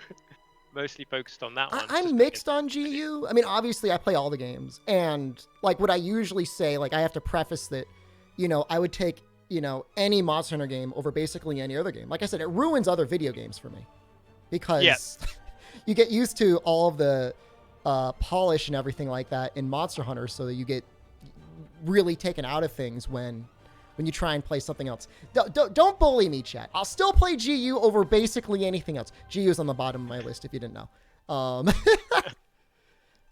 Don't get mad. All right, so here's what it is I feel like in GU, between like Valor, Absolute Evasion, Absolute Readiness, and like the adept styles, it feels like the monsters, like it's not fair to the monsters. Like you feel powerful, but the monsters themselves, like it feels like you're disrespecting them. I just don't like disrespecting the monsters. I want them to feel powerful for me. That's it. I mean, that's what I quite like about what we saw like in Iceborne. So obviously you had like your temporal mantle, you had your wall bangs, but then when you got your arch-tempered monsters, they were designed in a way where, whilst you could use those mechanics, it was either short-lived or very hard to pull off. Like, you know, you would jump on a Latrion's head or arch-tempered Velkhana, and they would take like 10 procs off your mantle and throw you off straight away. Right, yeah, they would just rip it up. Yeah, no, it was creative the ways that they used to try and balance out. You know, I called the temporal mantle the baby blanket. You know, they made it so that you couldn't be safe in the baby blanket anymore. It's a shame we didn't get more ATs in Iceborne, because that was a huge thing in Base World. That was a really fun content that they came out with. Yeah, like it was fun, and imagine when I remember when like Arch-Tempered Nergigante was like the pinnacle monster. I like him. Some people didn't like him. I loved him. I did as well, because you know I think he had a new move, like when he does the kind of roll over and like slam his palm slam. Yeah, he'd do a little jump in the air. And when you beat him, it's another one where your heart is pounding when you're fighting him. Like him and Alatreon, like you can just feel it in your chest, and when you beat them, it feels incredible. And like, you know, that's kudos, because it's a hunt where you can fight the normal version of Nergigante if you want to and have a great time. And players that might not want to, you know, push themselves to like the upper limits of endgame can fight the same monster, feel that same satisfaction, get some armor. And then those hunters that really want to push themselves to the limits and experience the biggest challenges can do that. Like, I think that's what I like around the difficulty of as well around Monster Hunter. Like, you know, it is seen as a challenging game, but it has so many ways to make the game, I don't know, use the word easier, but more manageable. Yeah, no, and actually, I agree with you 100%, by the way. I think there should be a mix of content, for lack of a better term, that, you know, on one hand, you've got really challenging stuff, and then on the other hand, you've got, you know, more accessible stuff. I think that's a good thing, because, like, you know, I don't think gatekeeping ever helps any video game, right? Some Souls community people, you know, the common response is like, hey, I can't beat this thing. What do I do? And like the responses get good, and you're like, okay, how does that help anyone? Yeah, they could be like, have you tried summoning someone, or well, that's helpful, right? Tried this. Yeah. You know, and and there are some people in Monster Hunter that have that attitude as well, and it's just not. You know, we need as big of a community as possible. Like, one of my biggest motivations as a content creator has always been, you know, try and make things more accessible in any way that you can. The more people involved in the series, the more likely that Capcom will continue to support and release it. I mean, they're a business. That, you know, if people are getting scared out of the series by like weird, angry fans, and, you know, people aren't buying it in the West or whatever, then, you know, maybe it's something they won't focus on. Exactly. So I think accessibility is important. Any game's heart is its community, you know, and, you know, the healthier and happier you keep that, the better for everyone. You know, the game sells well, it gets more support. You know, you go on multiplayer, you get into matches straight away, you get into hunts straight away. Like, and it's the players that can have a huge effect on that. Like, if you're a new Monster Hunter player and you go in a hunt and there's someone spamming like angry stickers because you carted or something like that, like, you're not helping anyone.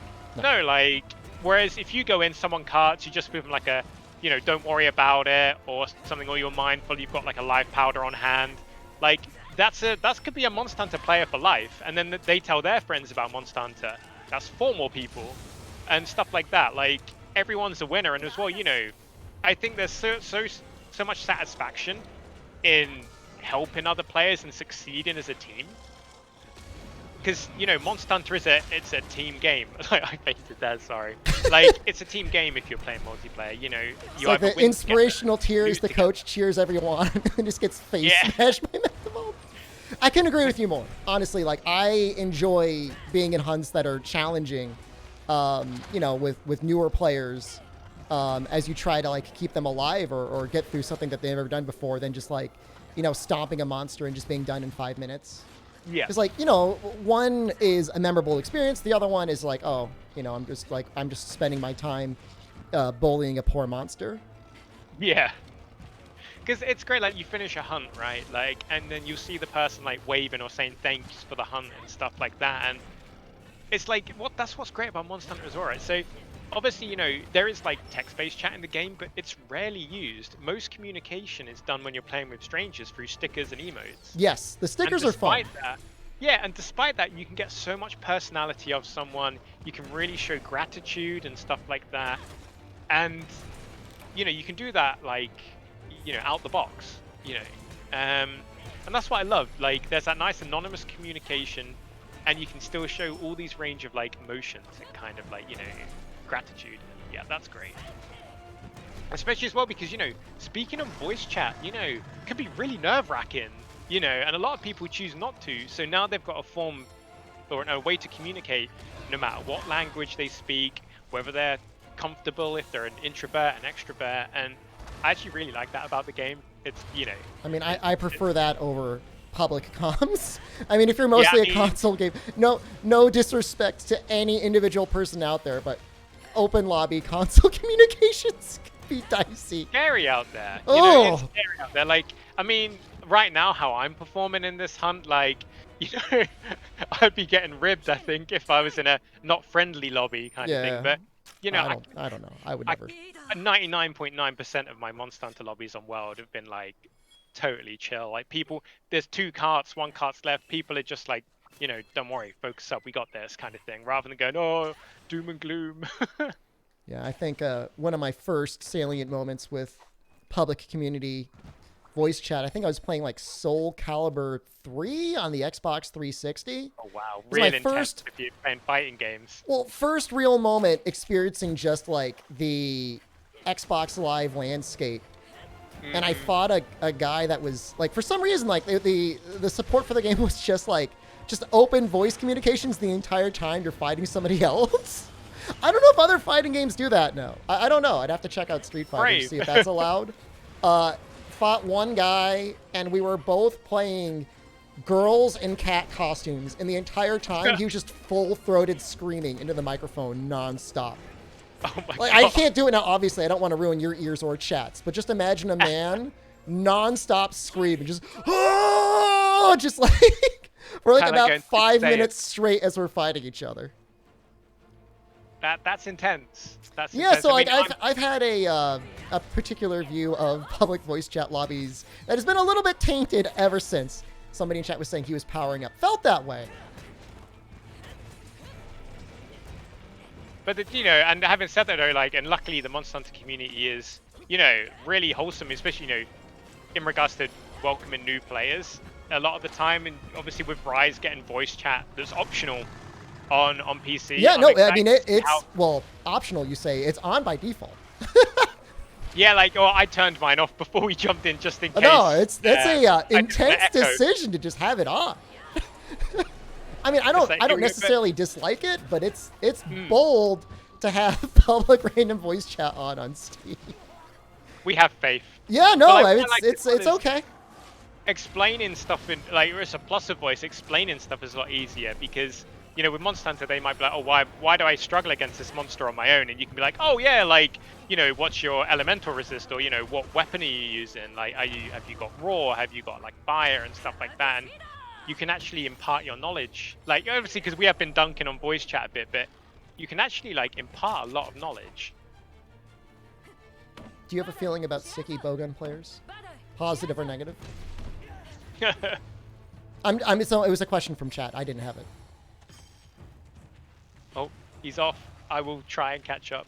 I think I'm gonna try and get this Mizu here. Sounds like a plan. Rise not having voice chat on Switch is a Nintendo thing?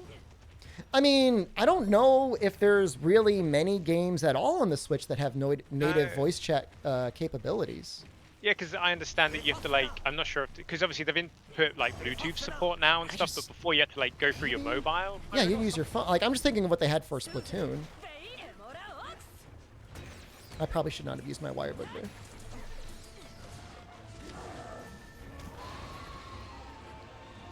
Oh, thanks for the raw. It's not like I wanted to do deeps. No, don't run away. Oh, god damn it. Did Mizu just shout and run away? I mistimed that entirely. I shouldn't have used my Earth Shaker there. But then again, if I didn't, then maybe he wouldn't have done that. Exactly. Everything happens for a reason.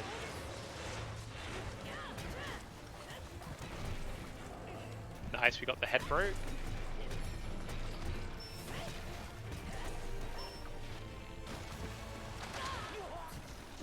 I really do love this fight. It's fun. Oh, good heavens. I got one. Trying to find my thank Oh you. god! Oh my god! Oh, that tickled me. Woo! I was literally a pixel away. Yeah, he wants me down. I mean, I'm beating him with a sword and shield, so yeah, I mean, it makes sense. Oh, I used that too early. No, we're good. Got the iframes. When you play GU, what was your favorite style plus Hunter Art setup? I think I used Adept style. Was that the one where you could stack your different skills? So Adept gave you dodging iframes into a special attack, and you would get 1 Hunter Art. And on Sword and Shield in particular, you would dodge, and then you could do your jumping attack. I used the one whichever gave you the most hunting arts. I can't remember its name. Striker. That'd be the one. Which was like kind of a reduced moveset. Not always, though. Yeah, but you I used to use the kind of whirlwind attack for the iframes and stuff. Oh yeah, like that. round force, yeah. And back then as well, like, you know, I loved Monster Hunter, but like none of my friends played it, and you know, I didn't really engage with the community much. I learned how to play from watching YouTubers, because obviously, you know, there's so much depth to the game. So basically, all I knew about the game was what I watched from content creation. There's a lot there. There's a lot to go and through. Like, that's what I think. I think, you know, content creators, people like yourself, do so much for the game and the community by not only entertaining people, but educating them on Monster Hunter. I think for Monster Hunter, it was nearly necessary, especially for World, because it was such a big title, and there was such a demand for information out there that just... Because even if you had the old game knowledge, it wasn't like it was directly applicable. I'm dead. Goodbye. Yeah. Oh, ouch. How rude. That's okay. It wasn't the same. Like, you couldn't go from, you know, Freedom, you know, for Ultimate to World necessarily directly. You couldn't go from Generations Ultimate to World directly. TB Meister learned how to play Monster Hunter from me. Thank you. Am I teaching you now? What have you learned? Maybe be careful when you play your recitals. Ooh. I am Superman diving all over the place here. It's going to be like, it's going to be a minute before I get over. Oh! There's a silver lining. And I don't think it's going to matter. Nice. But the silver lining is I can get this Mizu on my way over. Oof. Drink. But yeah, honestly, so like, I especially with Monster Hunter, like, I have so much respect for creators, because it's a lot like of work. For me, the YouTube videos in particular, I mean, it may be 10 minutes, but it could take a couple hours or a whole day to put something together. But like my personal path into Monster Hunter was through content creators, and you know, now being in this position where I can, you know, like collaborate with you and, you know, work closely together, like, it's humbling, you know, like, I'm so excited. And, you know, that's why I was so like excited when you're like, hey, you want to come meet my community? I mean, do some hunts? I figured for you, like, I feel like I've known Yuri and Sox for years. You know, it only made sense to me. And they said, hey, you know, new Monster Hunter community manager, like, hey, let's get to know each other. And what better way to do that than to hunt some monsters together? Exactly. You know what I mean? It's great. It's a good social. Like, yeah, even with like a really hard quest like this, you can still have a laugh. You can have a chat. I prefer this, honestly, than to us dunking him. Which, by the way, it's not over yet, because he's blue. No. We have got 1 minute, I think. Maybe your Mizu will push it over the ledge. Maybe? It's not impossible. It's only impossible until it's done. This makes me a little salty because now I'm just thinking, like, man, maybe if I didn't cart, we would have had it this time. I carted as well. Like, I've lost DPS for a minute.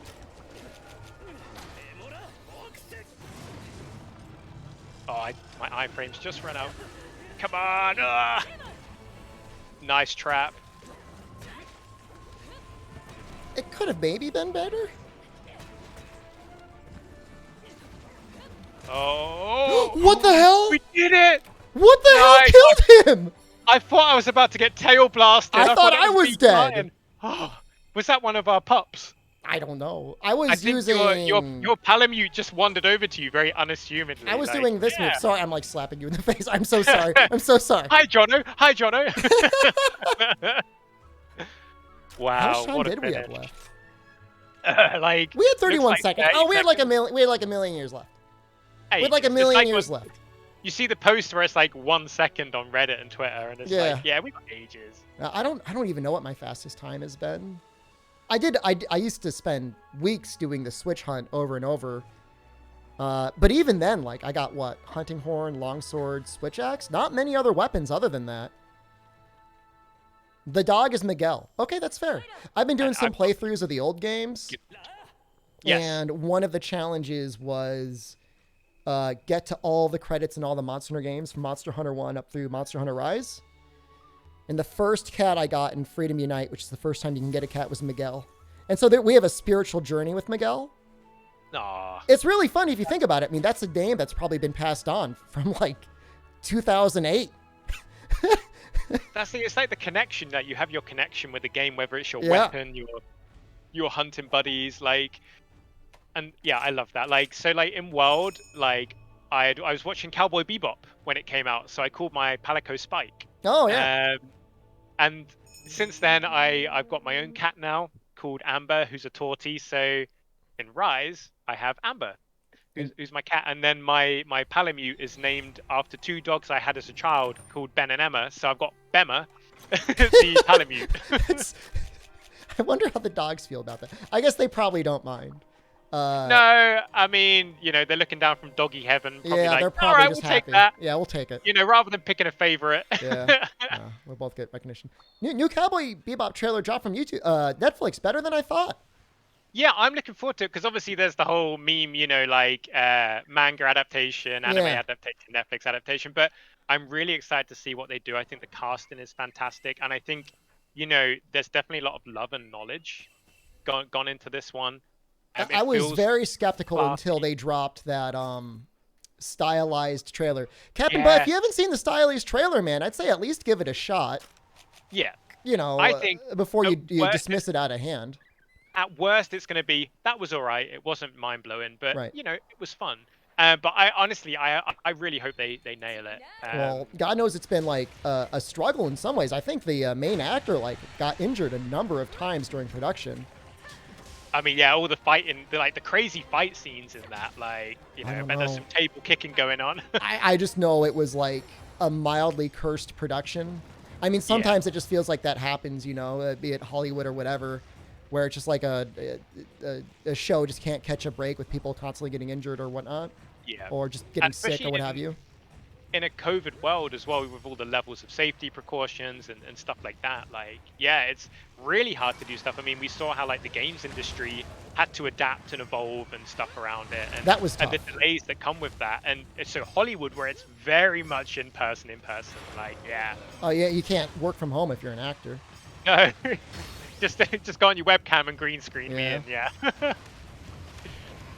Would you say I mean, as much as you be comfortable saying that you feel like the work from home and work in the office balance at Capcom right now seems okay? Yeah, I mean, I'm very lucky. I don't live too close to the Capcom Europe office, but they were really cool about flexible working. That's great. Honestly, because for me, so ever since I got in the games industry, and it sounds cheesy, Capcom's one of those companies where you're imagine one day working for Capcom. They make all these games I love. But then I kind of was like, well, I don't live in London. That's always just something that's nice to think about. And then the opportunity came up, and, during the interview, they were like, no, flexible working's cool and stuff like that. And so, yeah, they've been amazing about the kind of the work from home office balance. That's and then really nice to hear.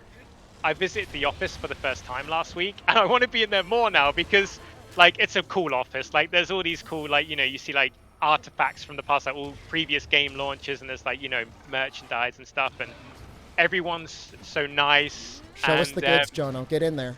You're our guy on the inside. I was there looking at all the Monster Hunter, the Jonno. statues and plushies that you'd normally only see in Japan. I was like, oh, this is so cool. Get us some pictures. We just have to be careful. So there's we have to just be careful around that. But of course. like Matt Why do did you an think we're amazing, asking? Why do you think I'm asking? amazing picture. Like, do you see the Zenoga statue that Matt took a picture of and put on Capcom Europe channel? Like, there's this really cool Zenoga and Hunter statue that was like, oh. But like, yeah, like the office is really cool, and when you go in, you get offered jelly beans as well. What? Like whenever you Is go that like in. a local thing? It's just like the in the office, like it's amazing, and yeah, like everyone was so friendly. I got to see like the streaming room where Socks does his or did his amazing community streams. Yeah, it was great being in there. Do you think you and, will? you know, I mean, obviously you're still getting set up. You think that's something that you're going to bring back? say again? You think The stream? you'll attempt the same sort of stuff like community streams like he did? Yes, I'm a huge fan of that, and like I remember when I interviewed, I actually said like how impressed I was and like how much I personally enjoyed like Monster Hunter Wednesdays. Yeah. So for me, oh, I got a brew hair. So yeah, it's definitely something I want to do. I actually had a chat to some of the team today about, you know, something I'd like to kind of do with like a weekly stream again, like a community focused stream where we Sure. just kick back, have fun playing Monster Hunter. No, absolutely. So yeah, like watch this space basically, but yeah, it's definitely something I want to do.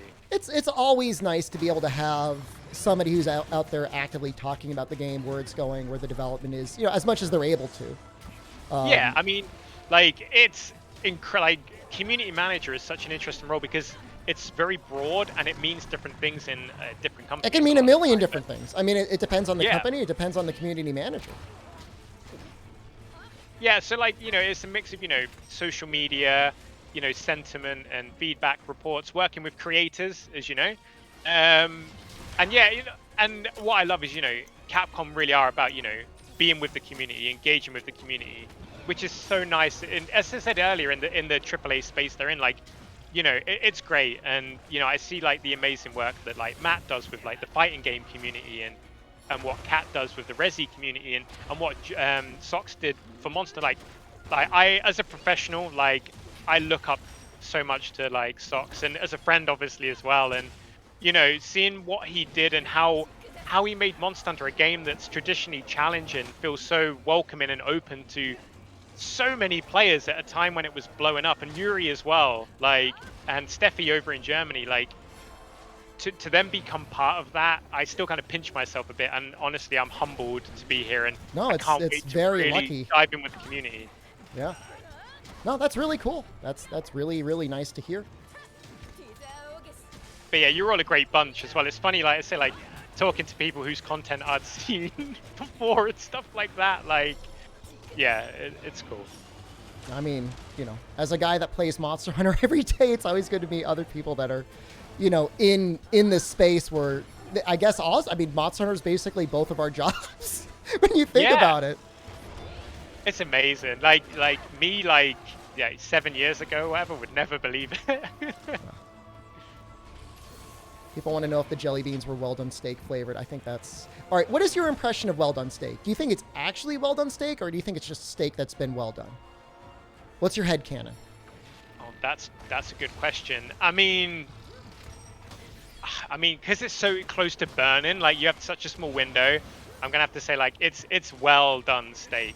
I think, you know, it's got that chew to it because, you know, as a hunter, we clearly like a bit of bite, you know, to get us going. I guess. So I think for me, my headcanon is it's well done steak because if you miss that split second, it's burned, and no one wants that. Arguably, nobody wants the well-done steak. True. I'm definitely like a medium. I like a medium, you know. That's my... Let me do another introduction again. Somebody's asking. So this is Jonno. Jonno is the newest Capcom EU Monster Hunter community manager. Exclamation Hello.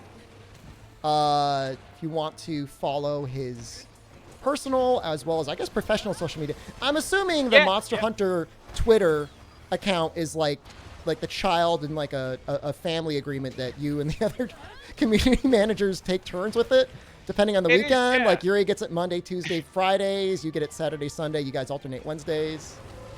Oh, yeah, no! it's quite like that. It's funny. So basically, yeah, there's the Monster Hunter account, which is our global account, and then obviously you have like arguably then the OG account, the Monster Hunter Japan account, and then you've got like regional ones like Capcom Germany and things like that. And me and Yuri get together at about 5 o'clock my time, 9 a.m. his time, nearly every day. Oh, that's and rough. We talk about. Yeah, it's cool. You know what? Yuri is just awesome to be around. Like, he's just so fun to like. He's a lovely guy. He's a fountain of knowledge, and we just have a good time. We chat about what's going on in the community. How's social media looking? We schedule stuff in. Twitter can be rough so, sometimes. I've seen those Twitter comments, Jonno. A lot of nice ones, a lot of ones you're like, can you please stop? Please stop, please. We want cross save and cross play as much as you guys. Sorry, just can't make it happen. Just please stop, please. Yeah, I mean, like that was like an interesting one because it was great to know that, and to be able to share that the team had been looking into this for some time and were digging into. That's what I was saying. It's like, look, they can't do it, but at least they acknowledge that it exists. Yeah, and you know what? Like, and it's easy for me to say because like bigging up my employer, but it's a bold thing to do, to be open and honest about development and how it works and the time that goes into it.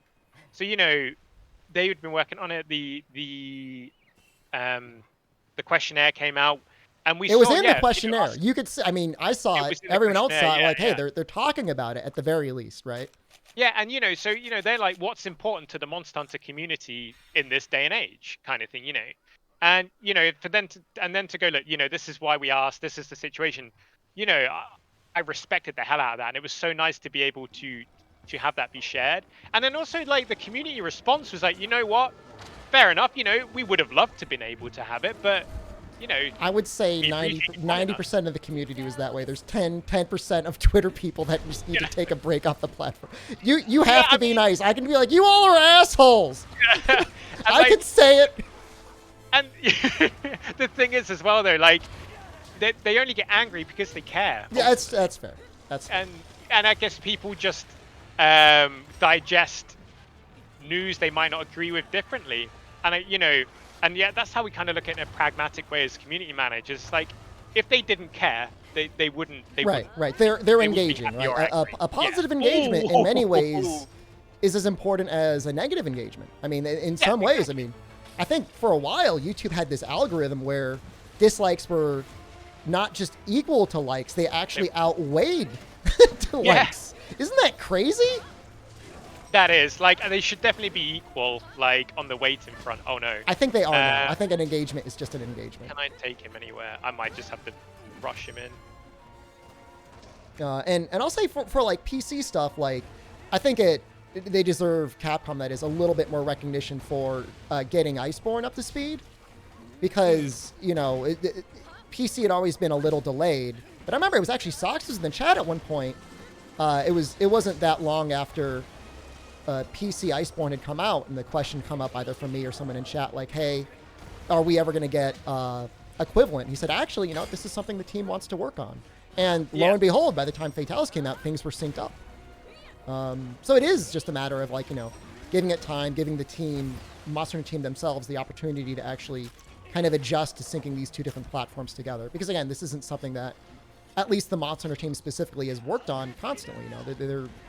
These people are used to working on 3DSs, Yeah, it's new territory. Yeah, a little new territory. A little bit of growing pains. And like as you said earlier as well, like something that's really important is normally when people want to tweet, they want to tweet stuff they don't like. Yes. But telling us what you do like is so important as well. Like, did we release an event quest that you really liked? So, for example, Ibushi event quest came out recently, and the response was really positive, and people were saying this is the kind of event quest we like. This was cool. Yeah. And it's great to know, rather than just kind of being told when people don't like stuff. Yeah, so, I mean, positive reinforcement is really valuable as well, because Yuri, myself, Steffi, and Sox as well. We put together reports. We see what people are saying, and even if we're not actively responding, we're watching and we're making note of it and we're sharing it. I mean, this demo. This Magnum Malo, for me personally, and I think for a lot of people, is in some ways the peak Rise experience, because it's such a challenge compared to, and I'm not saying like the main game isn't a challenge, but this is on a different level. Like you can't do this and then play most things in Rise with like a full maxed out character and feel the same level of tension and terror. You know what I mean? there is definitely tension here. Like when we got that first clear, It was great. like I was like, this is close. The time is close. Like he's pulling out big moves. Like we have to go like full on plus ultra. Yeah. So for whatever it counts, I mean, there has to be some quests that are accessible, and I do remember there being one interview. I believe it was with Ryozo, where he said, we want to make sure that these event quests are accessible to everybody so everybody can get the rewards. And you get that to a certain extent, right? Like, they probably saw some feedback from, like, the Behemoth event where people were just getting completely slammed, right? Yeah, I mean, that was an interesting quest because it was unlike any other hunt in the game because of the wipe mechanic at the time. I think it's the first monster that had a wipe mechanic. And also it had, like, terrain. You had to play around terrain, which was a really cool idea, but it was blooming hard. And sometimes it's oh, you legend. Nice one. And like you can't see it from my screen unless maybe you catch the end of the I stream. just saw that you saw him dying, yeah. That was pretty amazing. That was okay. Did you give him a big bonk? I got it with the worm steak. Oh, lovely. Yeah. And like, I mean, that felt pretty crisp until I carted. But like, sometimes it's easy to forget that when you're good at a game, there's a lot more players that aren't at your level. And, I've been guilty of it in the past when I'm playing like a PvP game and I'm like, oh yeah, look, I'm winning. And then, you realize that, the most bulk of players are in the middle of the pack. They'll clear the game, but they won't like invest to become like the very best, like no one ever was. So let's get Jonno's Dream World. All right. Jonno's Dream World. A lot of fans have opinions one way or the other about Monster Hunter. Mm-hmm. What is the best way for them to engage? Any way possible? On Twitter, on YouTube, on... Yeah, so, I mean, Twitter comments, Facebook comments, there's Instagram as well, but there's so many comments on Instagram, we're really trolling through it. But, yeah, is Twitter, Instagram really that popular? So is Instagram a good place to go? Oh, no, I pressed no. Sorry, I didn't. I thought maybe you just didn't want to play with me anymore. I wanted to kill Magnemite. I wanted to keep killing him, and I don't get to kill him. But like, we're watching all over the place, and I think what's really important though, especially with the PC release for Rise, the comments, Steam comments, perfect. So make like a Steam review, say what you like, say what you don't like, that sort of thing. I mean, well, like just a general forum. Like, if you like the game, please leave a Steam review. Absolutely, that really helps the game. Like, really, really helps the game. I'm gonna leave a Steam review. I'm going to talk about how much wonderful memories I had fighting Magnamalo with my favorite Capcom EU community manager, Jonno. Oh, I'm going to blush. But yeah, once old the game news, Jonno is my new best friend. I know he might still be in the chat. But like wishlisting the game ahead of launch does huge support for it. Really? That's crazy. I would have never... See, like, I honestly... Like, obviously, if you asked me, like, would this matter? I would say it would matter. But I would never think to do that. Yeah, so basically, like, the more wish lists a game has, the more visibility it can get on Steam through the algorithm. And that's basically why, if you want to support a game before launch, or you're not ready to drop money on it yet, wishlist it. And also, if you follow it as well, that helps. But wishlisting is a great way. Are you kidding me? Following actually matters? Yeah. So basically, whenever a news post goes out on Steam, if you follow the game, it hits your inbox. So you can see what's going on with the game, or if there's like something coming and things like that. So yeah, it makes a huge difference. But yeah, wishlisting goes a long way in supporting a game, ahead of launch. And obviously there's pre-ordering as well. You actually buy the game. Way. Capcom probably appreciates that. Yeah, that's the best way. If you could pre-order, yeah. Yeah. But yeah, honestly, like Steam's great, and so if you share your thoughts in the forums. If you run into a bug, put it in the report problem forum. There was some... I know I don't have to post anything. There was some crazy stuff going on when the demo first launched. I assume it's been fixed?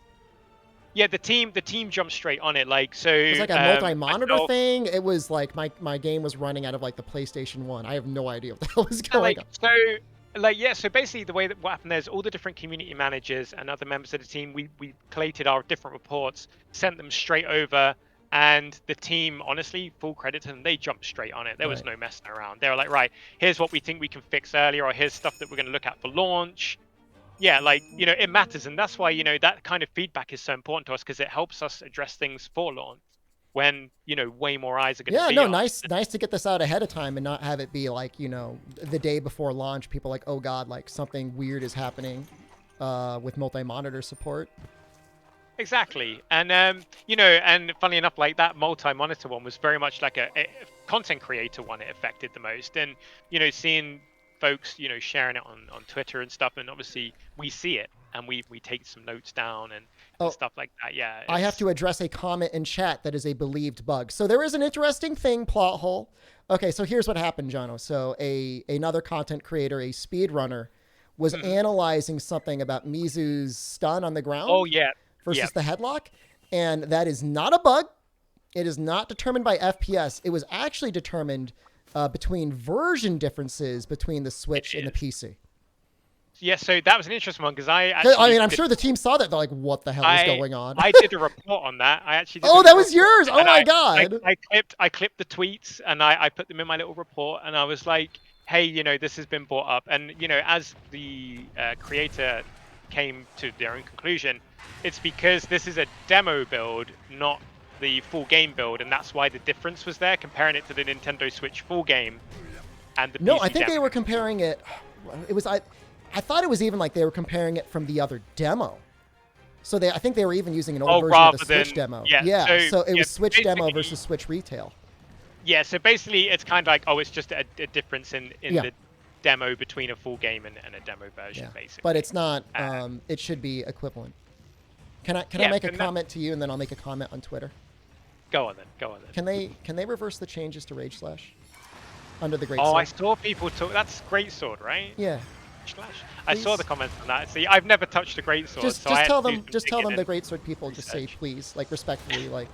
There's people with big swords, and they're kind of miffed. Well, it's so apparently. Fuck it. It seemed as it to me. All right, so if you ask me, I would have thought it was fully intended in that if you take damage during a Rage Slash, right, you do more damage. That's the whole point of Rage Slash, right? What was going on was you could like do your tackle and kind of keep that charge going. But apparently that was not intended behavior, and it was a bug. Okay. At least as it was described in the reports. But that feels kind of intentional to me. Like, well, it feels like that's the way it should play. Thing. I don't know. Yeah, I mean, it's an interesting one because, I think on the game dev side, they kind of have a vision of what the weapon is and how it performs, but I can't really comment too much on it because I don't play Greatsword, so I don't understand the nuances of that weapon. And I think unlike other weapons where you can kind of look at it and go, that's how the weapon behaves, the Greatsword is one of those ones that has that depth about, charge and timing and behavior. So yeah, I would be kind of guessing as to if you could do a report and be like, the players out there, they want old Rage Slash back. I'm sure the teams see it, and you know that there's some absolutely crazy good like monster hunters on the Capcom team. Yeah. No, there have to be. I mean, for the things that they get, like they're. It'd be fun to see like the really sweaty like developers like doing like a tournament or something like that. You should do like a Capcom Cup. Like a master class. Well, no, I'm thinking like a Capcom tournament, like Capcom employees versus other Capcom employees in like arena trials. That could be really fun. UK versus NA versus Japan. I don't know how fair that would be. That would be funny. There'll probably be some dark horses like on the marketing team or something. Oh, it's some guy that you never know. Turns out they've been studying the blade, The guy that just designs like the cover art for the game's like, I've been practicing for this one moment. I'm waiting for my time to shine. They bring out a gun lance and you're like, that's not a speedrun weapon, and then suddenly he was waiting for his moment.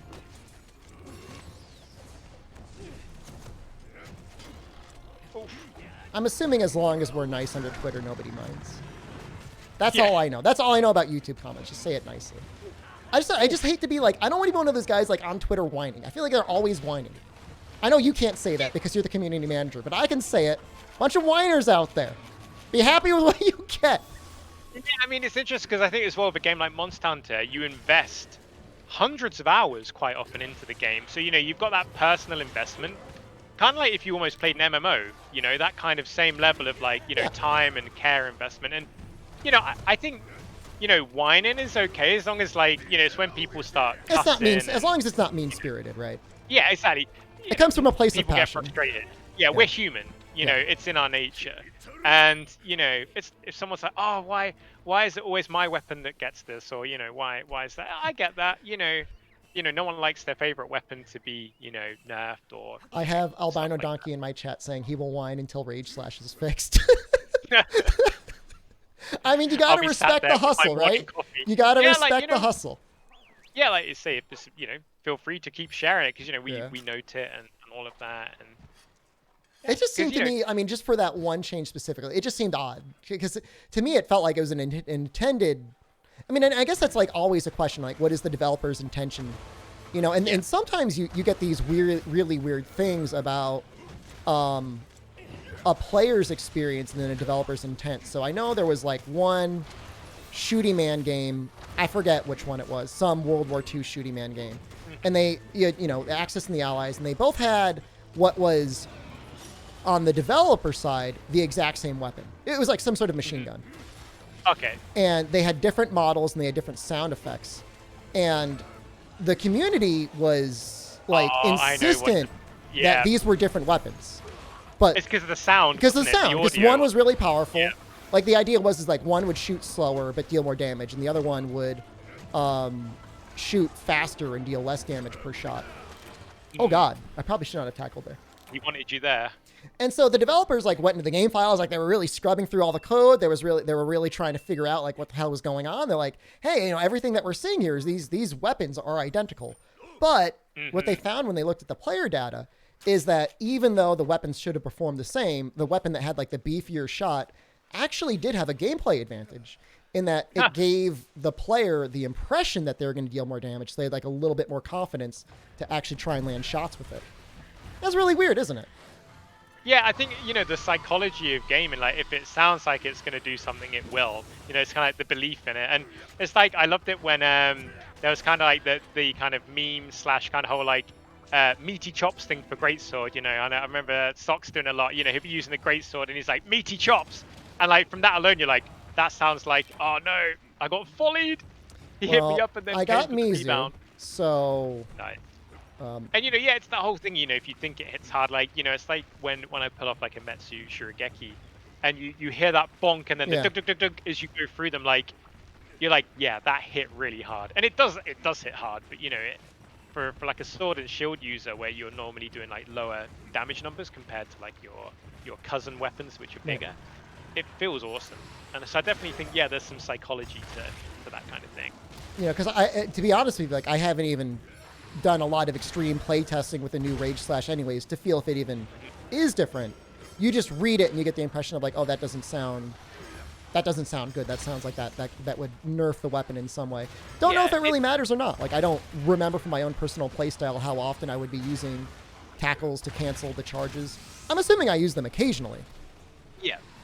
And the thing is as well around that is, you know, is it just more of a, I don't like this change because I have to change now how I play? Right. Or is it genuinely, is there something that is amiss, you know, because of this? And, you know, you need a little bit of time as well to kind of look into process it. Yeah. Because, you know, sometimes, you know, players like how they play. They're like, this is how I play. I'm not changing how I play. Oh, like Crit Drop playstyle greatsword, you know? I mean, there's a lot of people still on that bandwagon for a while. And I mean, and I get it. Like, I like Crit Draw greatsword a lot. I totally get it. Like, you know, in like FPS games, there'll be a gun I really like. And if they nerf it, I'm like, oh, that's not fair. I'm still going to use it or something like that. And, you know, and it's the same. So, yeah, and people, that's what I like. People are passionate about their weapons. Like, I will talk about Sword and Shield all day. And I love that it got a lot more popular in Rise. And it's getting, like, really cool weapons as well. Like, you know, like the Ninja Sword. And, you know, it's the same. Like, I think Greatsword users, especially because it's very much seen as, like, this kind of signature weapon that you normally see on the cover, you know. It's a Chad weapon. I imagine they're quite proud users, you know. And I fully respect that. Like, kudos to them. What's your favorite Sword and Shield throughout the series? I guess going back to 4 years. Oh no. I'll see if I can life pattern. Drink. For me, see if I can knock him over. Got him. Favorite Sword and Shield. I really like oh god, I forgot Teostra's on Teostra's sword. Oh, that thing looks like a cool looking like scepter it's like sort of literally like a beaten stick. Yeah, literally, and I think it's because I've used it in pretty much I think everyone I can remember. Like, it's a solid blast sword and shield. It does the job, and then it lasts you for a good while once you've got it as well. On top of that, I love like the Rathian poison sword and shield. It's always good. The princess rapier, or whatever yeah, they usually like call it in it's each incredible. version. And then when you get like it upgraded to gold wrath. Oh, sorry. I should have dodged. When you get it upgraded, like, yeah, it's a fantastic sword and shield. Design-wise, though, or visually, in Monster Hunter World, I love the Silver Rathalos I've sword and shield. The unfortunately named series of weapons in the Rathalos line. We don't have to get into it, but you know what I'm talking about. Yeah. But yeah, it looks incredible. The lava down the middle and the gold and silver. I'm gonna use sword and shield along with you. We're gonna be sword and shield buddies this one. Join me. But yeah, like, it's cool. Like, and yeah, just so much variety. Like, yeah, I think for the PC version, Hunting Horn or Hammer, I'm gonna go for. Just Hunting Horn's great. Like I said, you could ignore all the comments where people are saying like they don't like the Hunting Horn in Rise because it's like a brand new weapon. Which is great for me, who's never used Hunting Horn before. Yeah. So I have nothing to compare it against, other than my beloved Sword and Shield. But yeah, what other Sword and Shields I really like? I mean, the Brachydios tree looks really cool. Yeah, like I tend to like see my favorites. I make one element of each one, and then I get my. I mean, that's the way to do it with Sword and Shield, right? Mm-hmm. The bow thing, I don't know. I don't think it's a bug. There's some people out there that think the bow has a bug where you can animation cancel, but I don't think it's a bug. Really? We'll see what the speed run is like. I mean, it might look like a bug. It might appear to be a bug, but it's not like animation canceling is like completely unheard of in Monster Hunter. So yeah, I think the creators' preconceived notion is that there can't be animation canceling in the game, but it happens. I mean, especially with like dual blades, sometimes like you can pretty easily get out of things very fast. And then if you've ever played GU and you're just mashing your absolute evasion, like you can get out of some things really fast. Exactly, and there's no one better to find these cool little quirks about the game than your dedicated player base. Yeah. Like, they'll find things that you didn't think could be there, and it's really cool, and it's testament to the ingenuity of the players. Whether you're a speed runner, or like a regular player who loves the end game, like me, for example, or a content creator like yourself. Like, you never know what someone will find. Saying why gun lance and charge blade are weaker in Rise? I don't think they're weaker in Rise. I think they're fine. Gun lance is so fun to use. It is incredibly fun, even if like me, you're not a gun lancer, but you pick it up because you watch a video on how to do some basic combos. It just feels so powerful. Like you said about the audio, it feels amazing. And like, especially with the Rathian gun lance, you've got poison, you've got full burst, you've got big swing damage. Like, yeah. Obviously, I normally spend more time by the head trying to build up stun damage, but I'm so conscious of Magnamalo's one-hit potential. I'm over there helping. I'm helping build it up.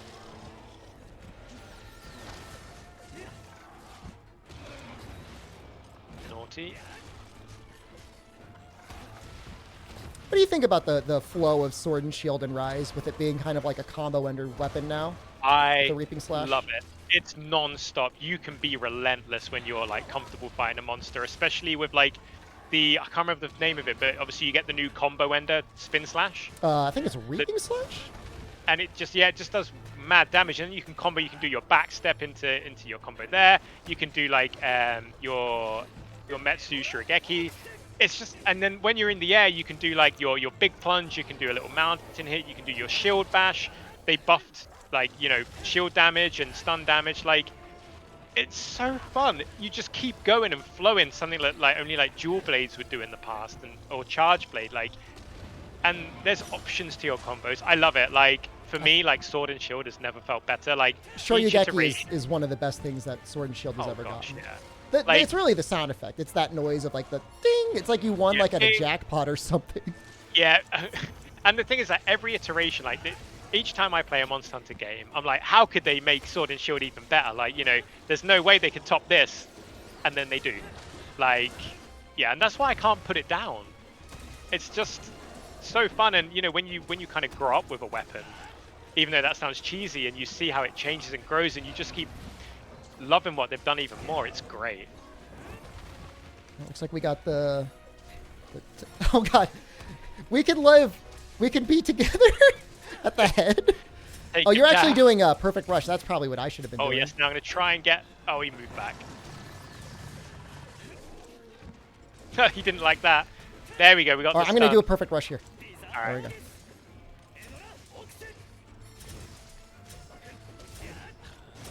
And up we go. He's probably gonna leave soon. Yeah, I think so. We're actually getting a lot of staggers in here between us. I'm a sword and shield appreciator as well. Oh yes. It's great because for a couple of games it did feel like it was an underdog weapon that people were like, why would you use sword and shield? And to be fair, like when I first started getting into multiplayer hunts, I liked it because it was really good to use on more support style builds, whether that was wide range or like life powders, because obviously you didn't have to sheep to help people. But yeah, it's definitely not seen as that anymore. You know, especially I think with Rise. I don't think so at all. And even in World, like there was some crazy. I love the plunge attack you could do in World, where you kind of run up the walls and then. Do the crazy, yeah, that one was sick. Massive on hit stuff, like especially against like Cove Taroth in the last room. Oh, so good. And, like, oh yeah. No, there's a certain addicting quality to when you can land that full plunging strike. I think is what it's called. Yeah, it's just, that sounds right, but I don't know if that's right. It's a work of art. I could watch that all day. Like, I love it. And yeah, so it's just a very nice, satisfying weapon. And then they obviously do have a little shield, and I like that the shield is seen more as an offensive tool than a defensive tool, despite it being great for, you know, if you absolutely have to do it, it's there. No. So, wait, you got hit? Okay. Nearly at the business end of Magna's tail there. I'm trying to get as many scaling slash? Is that what that's called? The first one? I'm trying to get as many of those thrusts as I can on his back here. Nice. When that debuff runs out on him, I've got a Thunder Beat already. Oh. What I like as well, though, having the wire bug abilities, you know, means these monsters can be much more relentless because the developers have given you a way to kind of get out of it and about, you know, how you manage that resource. So I do like how intense these fights can feel because they kind of have the ferocity of tempered and arch-tempered monsters from World. They're some of the best feeling monsters ever. 100%. Oh no, I shouldn't have done that. I really shouldn't have done that. Who is he targeting? The cat? I think he wanted some, Palamute. Lucky for us, he's going to get knocked out, like, instantly. Yeah, oh, he's tired as well. How is he not knocked out yet? I mean, I know we got a KO already, but... Did we get 2 KOs already? Well, I think he might be able there to. We go. Yay! No messing around. I'm being cheeky here and damaging instead of healing, but as soon as he starts to move, I'll...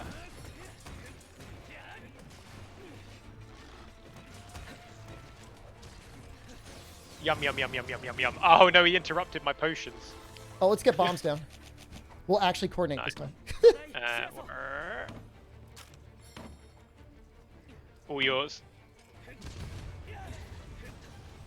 Potion seller, I'm going into battle. But I need your... Give us their strongest potions. I'm going to go for that Mizu down there. Cool, I'll catch up. It's always fun playing a game of keep away with your buds. Want to fight the monster, huh? Better come and get it. Gotta sharpen a little bit. I'm a potion seller myself. I sell optimum internet. Are your potions too strong for me? I was hired by a company to do some Twitch streams advertising their internet service. And it was really fun. It was really nice. It was a really good opportunity. It was really nice to work with them. Unbeknownst to me, they also used that footage to cut an actual commercial with, which they were running on a regular basis on Twitch and in like physical locations in New Jersey. Wow. which is like, D-list internet celebrity, but not, I wasn't expecting for that to happen. Yeah. My chat makes fun of me now. Sorry, I'm knocking you about there. My apologies. So we are playing with Jonno, the newest Capcom EU Monster Hunter representative. I mean, Capcom community manager in general, but specific Monster Hunter. I'm sure if they needed to put you on Resident Evil duty for a day, I mean, you could handle it. I'm sure even if Kat wasn't in, she'd have it covered somehow. Oh, like, never mind. She pleads Resident Never mind. Evil. Kat will cover Monster Hunter when you're out. I got it. If me and Yuri were off on an adventure somewhere, and Steffi as well.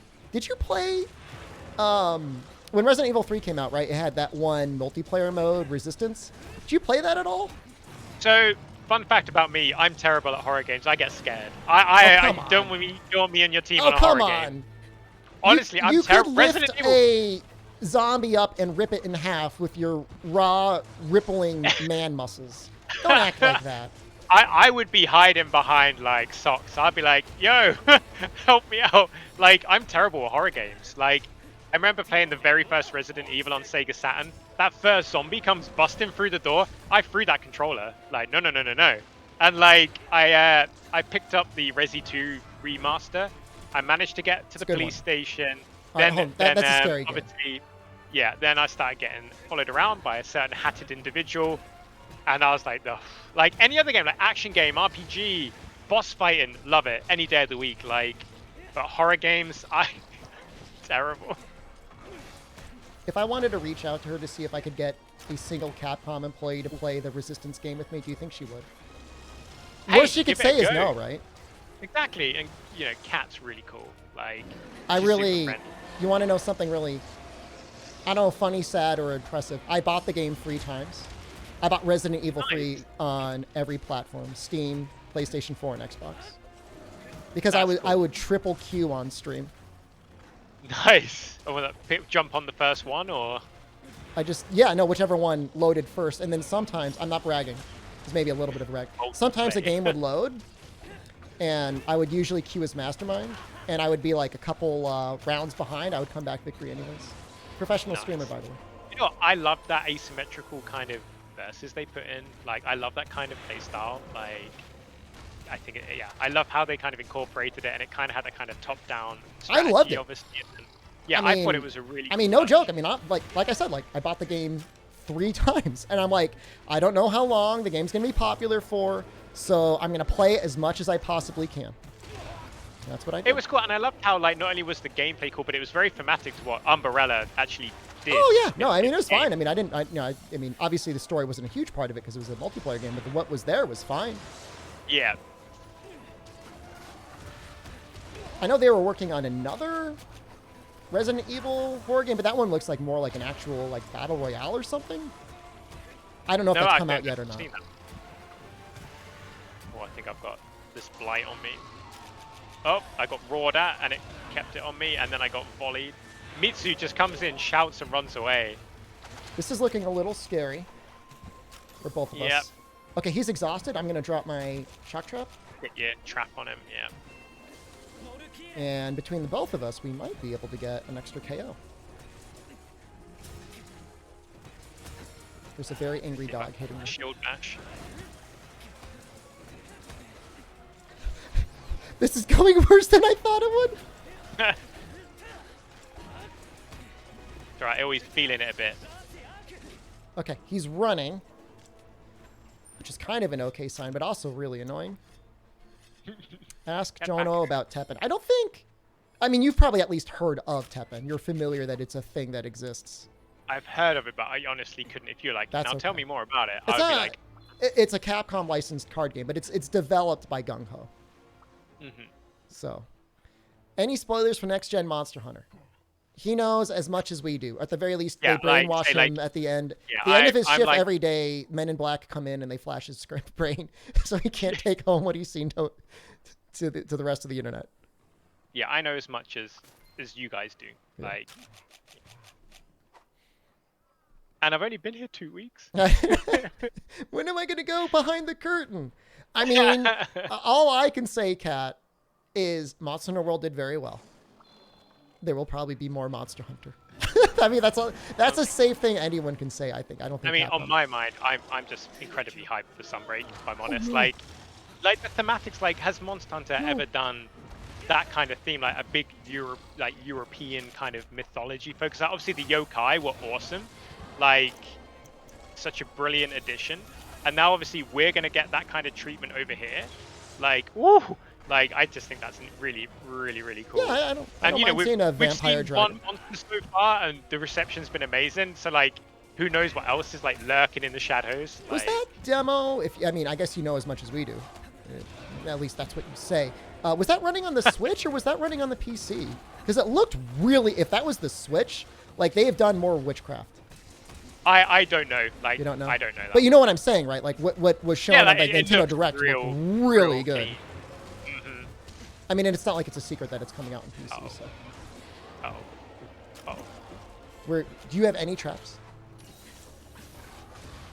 Ooh. So I went into, oh no, he's probably gonna ram me mode. Come here. I need to get to his squishy bits. Oh, so No! close. I thought we had him then. Unlucky. That was close. He was definitely on his last legs. If he didn't limp away, we would have gotten him. Yeah. He knew. He was time watching. Do you want to do Hunting Horn together? I know you said you wanted to give Hunting Horn a shot on PC. Take me into a Mizu hunt then with Hunting Horn. I've never used Hunting Horn ever. I literally just closed the game out. I'm so bad. How did that? I was just clicking somewhere. Oh my god. That's cool. Do you want to use Hunting Horn? Yeah. No. Yeah, too bad then. All right, hold on. I got to start up the game again.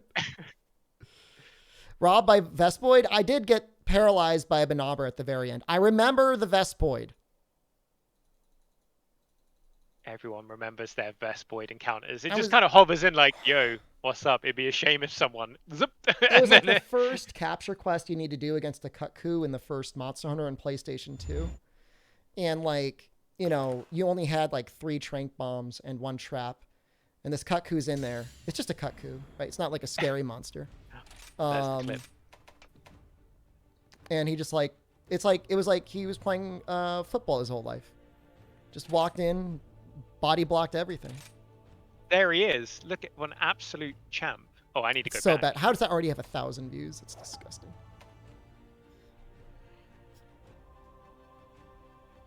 Oh, I'm going to back out quickly. I'm just going to grab a water. 1 second. Yeah, take your time.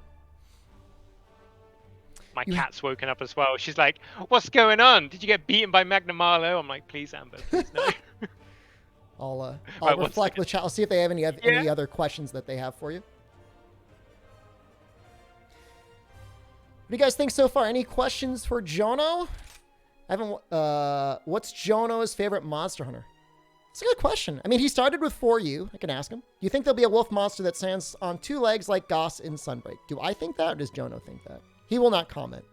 I think there'll probably be a werewolf monster.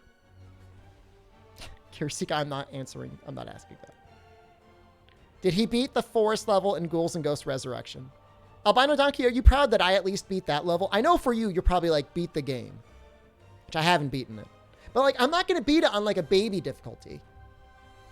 Tell Jonah to call me champ. I will not do that. Can you see if they put a report to see if they can increase the hit effects and rise? You want to see more blood. Yeah, that's an interesting idea. Has he ever gone back to... I am hydrated. Okay, well, we got a lot of questions here. Okay. We'll do a couple... Nice. We'll do like a lightning round. What is your favorite Monster Hunter? My favorite Monster Hunter... you know what? I think World and Iceborne purely because of the shared experience of absolutely smashing it for hours and hours with my friends. I love Rise. Like, the combat in Rise is my favorite. But Monster Hunter World, the memories and the fun I had with it. Maybe Sunbreak will be your next favorite one, but for now it's World and Iceborne. And I think that's fine. Yeah. There's nothing wrong with that. Especially with it coming to PC because, you know, more people. You know, my buddies all have PCs, so I can play Sunbreak with them, and I can go through kind of like the Rise story again as well, and kind of, you know, get warmed up. But yeah, you know, those titles, they mean a lot to me for different reasons. So Next question is a 2-parter. Have you played Ghouls and Ghosts Resurrection? Or Ghosts I and have not, Goblins no. Resurrection. Okay. I haven't. So you have not I've beaten seen the how forest hard level. it is, though. Okay. I saw Donkey playing it. It's not an easy game. It looks very challenging. Like, I love a challenge. Like, I platinumed Devil May Cry 5, but this is a whole new level of challenge. Yeah. Like. All right, so we have a question here. This is kind of based on classic Monster Hunter. You know, the old school Monster Hunter, mostly hit effects were, you know, you just see a lot of blood coming out. Is it possible to have a report where people want to see old school hit effects with blood in the new game? I mean, I guess that's not even a question. That's more of a comment. I mean, yeah, I mean, we can definitely, like, that's the kind of thing we can log. But I think, you know, when we look at it these days and age ratings and what age rating I think the you fall ESRB into, like really like handcuffs you there. You know, Yeah, like, you know, I've and heard obviously that for- if there's airborne blood spray, it's immediately MA in the West. Yeah, so for example, if we look at another game that handles that differently, you look at the Total War series, where when they launch the game, there's no blood or gore, and then they release a DLC later, which lets you have blood or gore kind of thing, and that's one way they kind of address it. But I think with Monster Hunter as well, and as it's gained this broader audience, and Feels like of it wants varying to be ages as somewhere well. in the middle ground with families to be able to play you, it. you don't want it to be like, you know, because obviously you're hunting monsters and it could be a brutal affair, but it's meant to, you know, you want to have that fantasy element, you know, where it's not like, oh yeah, I'm literally cutting into this monster and stuff like that. I think Blood spraying out of the head. Yeah, I mean, that's there my is that's my little bit of preference. blood. Like, I prefer the old Yeah. school one, but I do kind of get it. And honestly, Rise does a better job. Like, it's not. World had almost no blood at all. Rise, it's at least somewhat visible. Hold on, I'm going to send you another code here. Cheers, I put the code in wrong. I was That's like, okay. But yeah, so yeah, it's about finding a middle ground, and obviously, you know, we want Monster Hunter to be as accessible for different ages as Right. possible. And And I know, get yeah, that. I as soon do as get blood it. comes Yeah. into things, it's like crank up that age rating. Have you ever gone back to play Monster Hunter 3 Ultimate? I haven't, no. You should. That's I know, hear that's many like good things about it. I hear many, because is that what monster was 3 Ultimate? When was that the first appearance about Alatreon? Or- Alatran first appeared in Tri, and then he was in Portable Third and 3U. Do you know why? Because when you beat Alatreon in World, the music that plays at the end, I think it's Tri I was music, like, yeah. yeah, it is. And also, is it in 4U when you first go into the first area, like the big open I grass wish I could area? tell you. I really And it don't plays, it goes it's in like welcome, and it's Yeah. like an Easter egg, obviously, for 3U players, but for me, it was like the first area song. Yeah. And I just love that. I was listening to it on Spotify on repeat while I was doing a report yesterday. I was like, yes. Like, and know. it's Didn't get only like a enough minute and Monster a Hunter half in your long. Monster Hunter. Okay, I got it. Exactly. Triple Monster Hunter, please. Yeah. Like, it's great. Like, you know, I mean, the music is incredible. Like, the music in the Alatreon fight in general is great, and Fatalis as well. And you know, when you're mounting a monster and like the music changes and stuff like that. Like, yeah, it's awesome. Have you gotten I just to can't- G rank in Generations Ultimate? I need to remember that one. I'm trying to Did you think. beat GU Village? I guess is the second part of that question. Not sure. I remember this way. I mean, remember you my had time with Striker. you a I lot mean, more. you had Like, Oils, so clearly you Yeah. played it a bit. I definitely got stuck in because I'm trying to remember. Because obviously, I remember fighting obviously all the crab monsters as well. And Hey, and, Return a Crab obviously- Monster and Rise. exactly, and obviously, like, you know, we got, you know, the Fated Four and Yeah. stuff like that. And Do you Yeah, have like- a most memorable event quest? I told you this is lightning round, Jonno. I'm not giving you any. most memorable event quest for me, it has to be when they put like the giant moss swine. Oh is, yeah, the New Year's Moss Swine in World. Yeah. And Actually, love I it when missed there's, like, that the giant first time it hit, and I'm really glad that they put it kind of on like standby repeat mode in the Yeah. main line. That's really cool of them. Yeah, I think that's once again feedback. Was this quest really popular, or did you know? Do we need to give more players a chance to get in? Then you know? No, I mean, I really thought I missed Oh, I it picked forever. Sword and Shield. No, what have I done? Oh, I'm sorry. I force of habit. I will do it for the next hunt. I Do you apologize. know the hunting horn has iframes on its recital? Does it? I see. I'm gonna be just swinging it around like, you know, like when you get a recorder when you go to when you're at primary school. I hate it. I hate that noise. My niece has found the recorder at my in-laws, and we'll be having a peaceful, enjoyable conversation, and I'll just go, like, oh god, that thing is awful. That's gonna be me. I'm gonna be Oh, there God, like out no. of tune, flailing around, like making a mess, like, and you're gonna be there like. I am a mean old man, Jonno. I am gonna find that thing and I'm gonna hide it in the attic. I'm gonna deprive that child of a future music career. I can never listen to that recorder ever again. Who invented those things? Are those things actually used in like some marketing person who had excess wood or something no? I to like get rid of? like when have you ever heard a recorder in like an orchestra? Like what do you play? Know. Clarinet. What do you play? I play the violin. What do you play? I play the recorder. You never hear that. It's not an adult. I wonder if it's like an instrument that you kind of have as a starter to then like specialize into a different. Then why does it sound so bad? Why couldn't they find something that was cheap? Like, you know, you're gonna spend like what, $5 on a recorder? Like, you can get a cheap guitar, or like a little ukulele or something for like 20. You know, a little funny thing. Just with a little stringed instrument. But then recorders are much easier to use. I was gonna say play, but I think that'd be a strong word. I imagine my chat is watching horror like, you're supposed to ask Jonno questions, not talk about bullying an actual child because she's playing an instrument. Okay, hold on. Where's some more questions? Can we have more hit stop in Rise? More what? Sorry? So, you know, in World, like you hit something, your weapon kind of like stops moving. Oh, yeah. It's kind of like a series mainstay in Rise or in Monster Hunter in general. But it does feel like it was kind of toned down in Rise for some reason. I wonder if it's because the design decision was because they wanted the speed of the game to be faster. Yeah. But I don't know. I'd like to see it come back a little bit more. I think there was some feedback because the original demo had basically no hit stop, and then the full release had like a little bit more. I don't know. Fan comment, not mine. I mean, I agree with it though. I would like to see a little bit more. A little bit more hit stoppage on the Great Sword especially.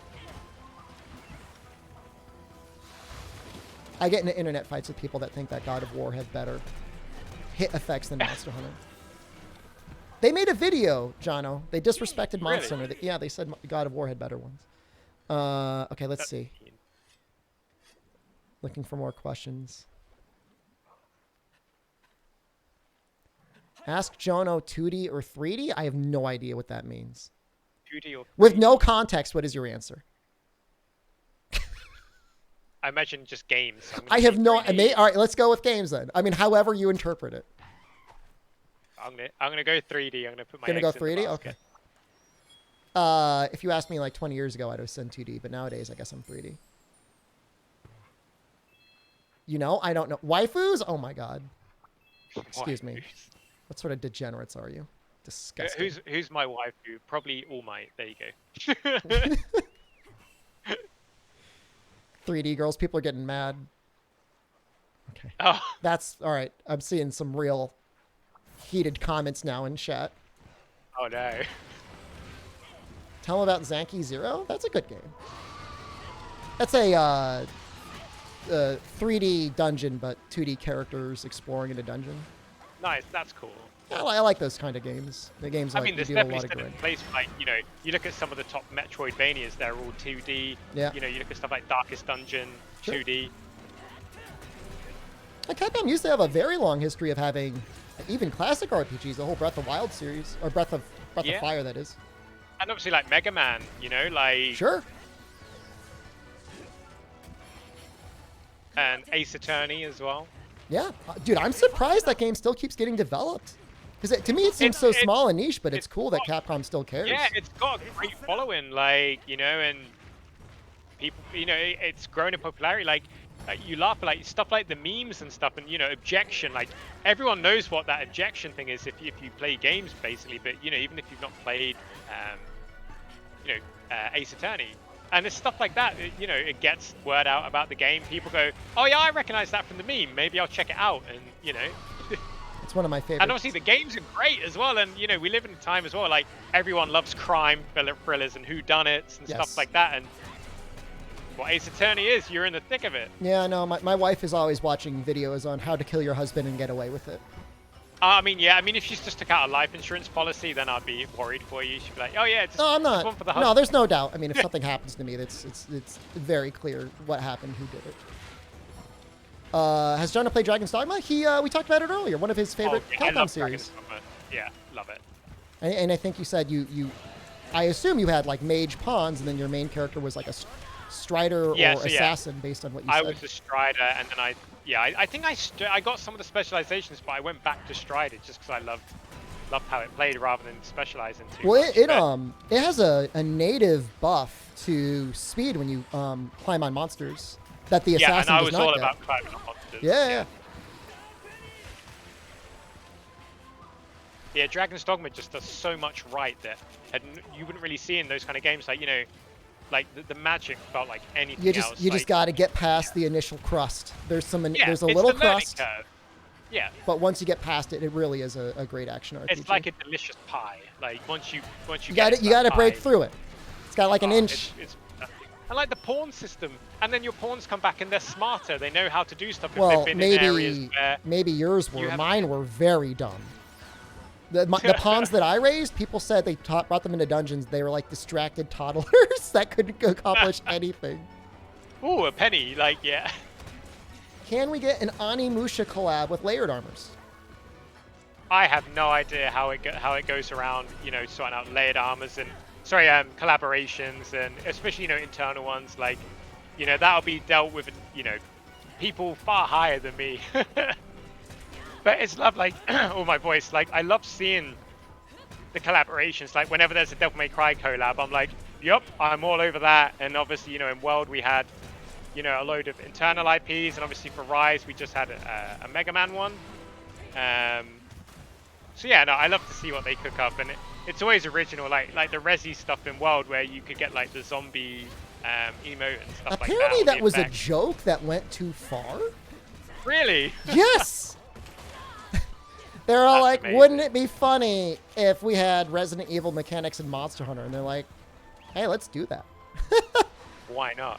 Well, it's like I love all the little touches as well. Like, it's not just like a reskin. Like with the Devil May Cry stuff, if you wear the Dante gloves and you use the Clutch Claw, you get Nero's Devilbringer come out rather than Clutch Claw and stuff like that. It's like Monster Hunter. It's the attention to detail and stuff that you don't see. So like. My partner got a Toby Kadachi tattoo recently because she loves Monster Hunter as well, and she got me to just follow Toby Kadachi around for about 20 minutes just in World. You must learn. Yeah. And like it was doing animations that I never saw it do because I would always just go and wail on it. Like it would go around and it would like curl up its tail like a cat and sit there and then go off and have some food, and it would drink water and you'd watch how its like neck moved. Like the attention to detail is just unrivaled, arguably. The development of Devil May Cry is funny too because that was also kind of an accident. I think it was like it was going to be Resident Evil, wasn't it? Yeah, it was like a Resident Evil build, but like there was a bug where when you hit a monster, they would just get flung up into the air, and it wasn't supposed to work that way. But then like the creator was like, "Yo, that's sick." That's cool. Can we just build a game around knocking things up in the air and comboing them? And it went forward from there.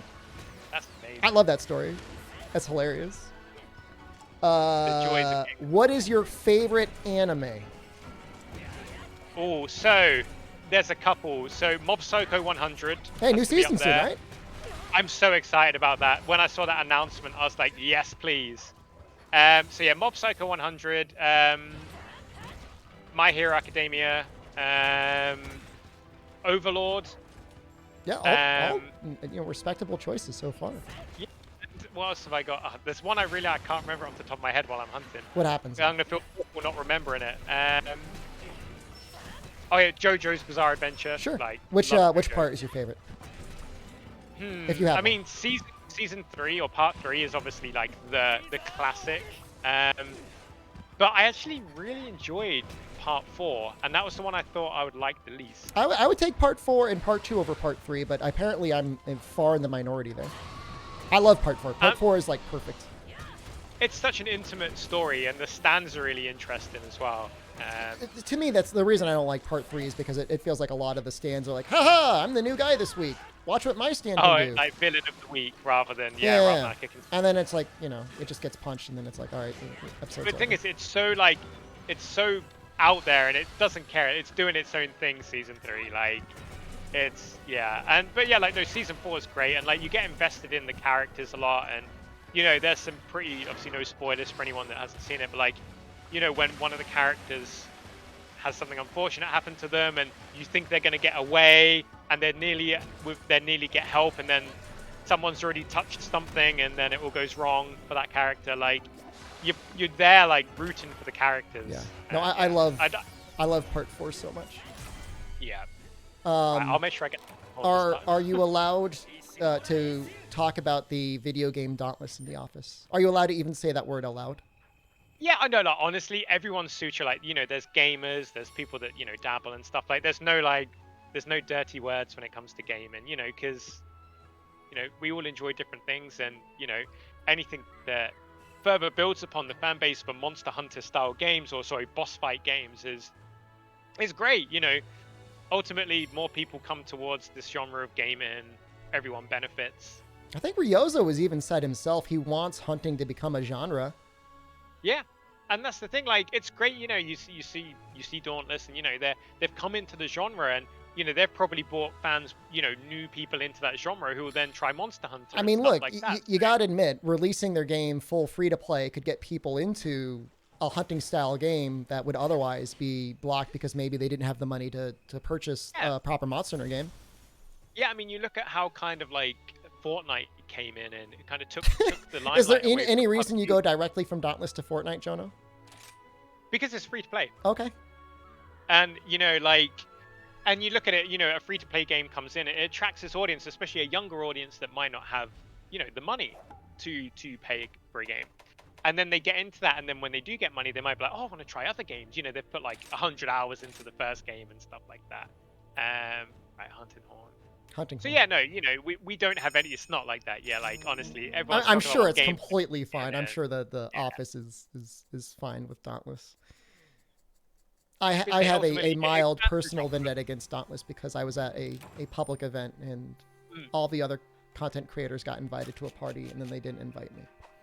Because you're Mr. Monster Hunter. They said they hadn't heard of Monster Hunter, the person I spoke to. Oh, it's okay, John. No, it's okay, John.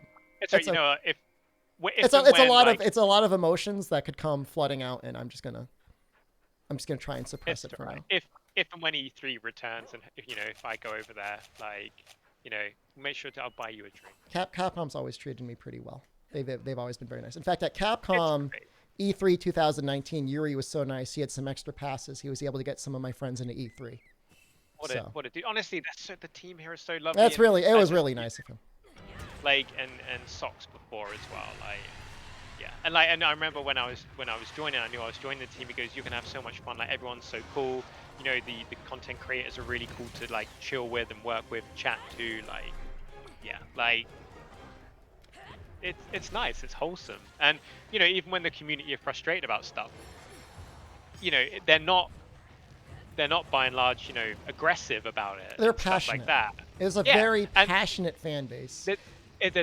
I'd much rather have people complaining at me than nothing at all, because if your community is silent, you're like, yeah, it's kind of sad, yeah.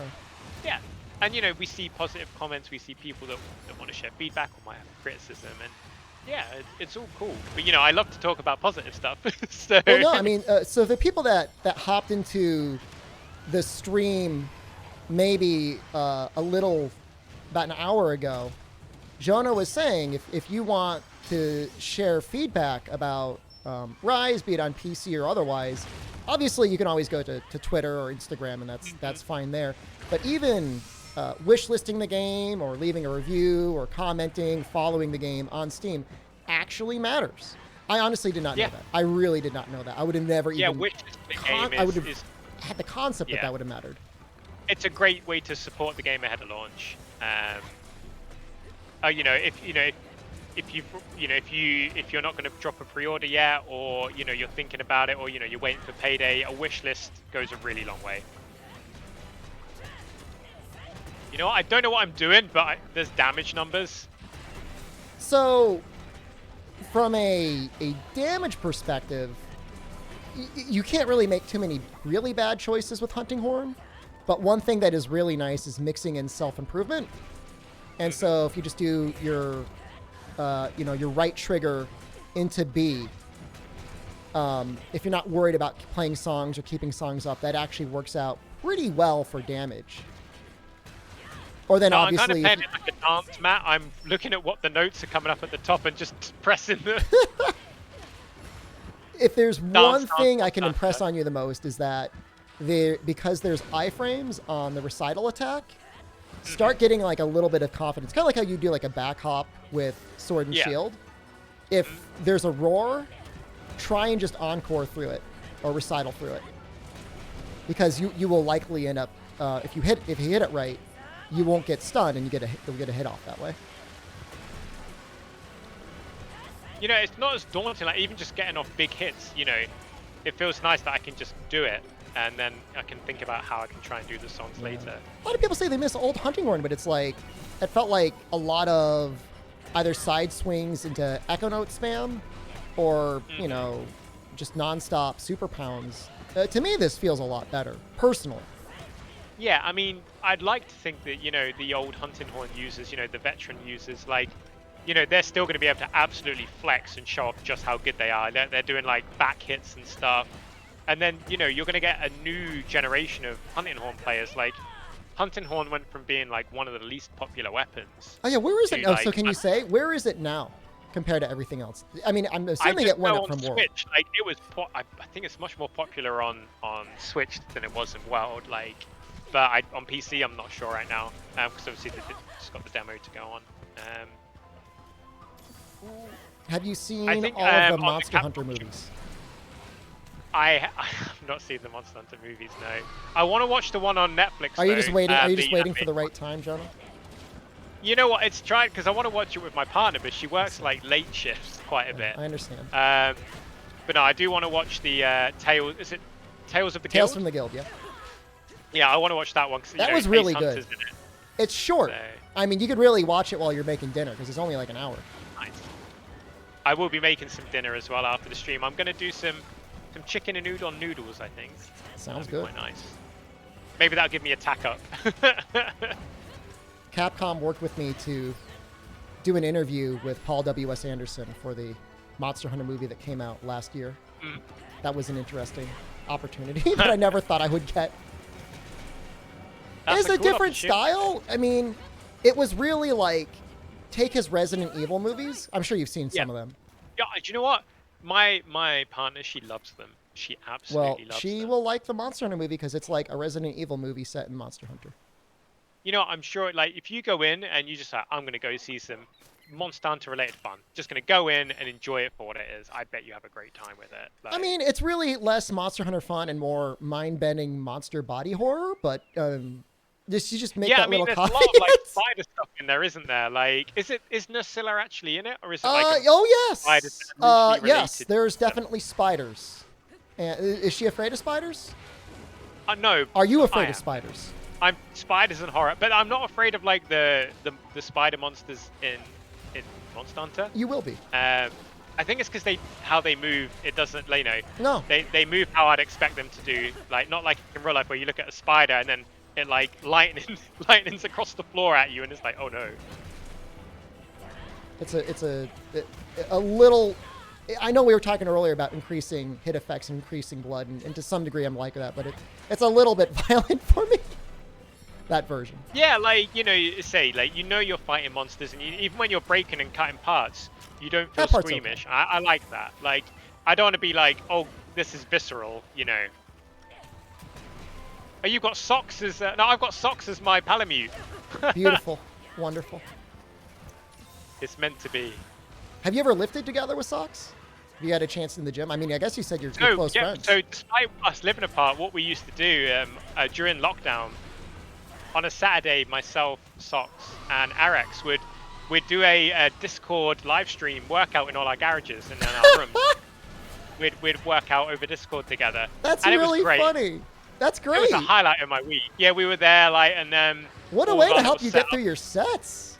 Yeah, it's a great way, you're chatting to your mates, you're talking about fitness and what you've been up to this week, and you're all doing lifts and like cheering each other Oh, on. I mean, because I'll slack sometimes. I could use somebody saying like, "Hey, swine boy, Yeah, that's why we did it. Like, get it's like, right, get up.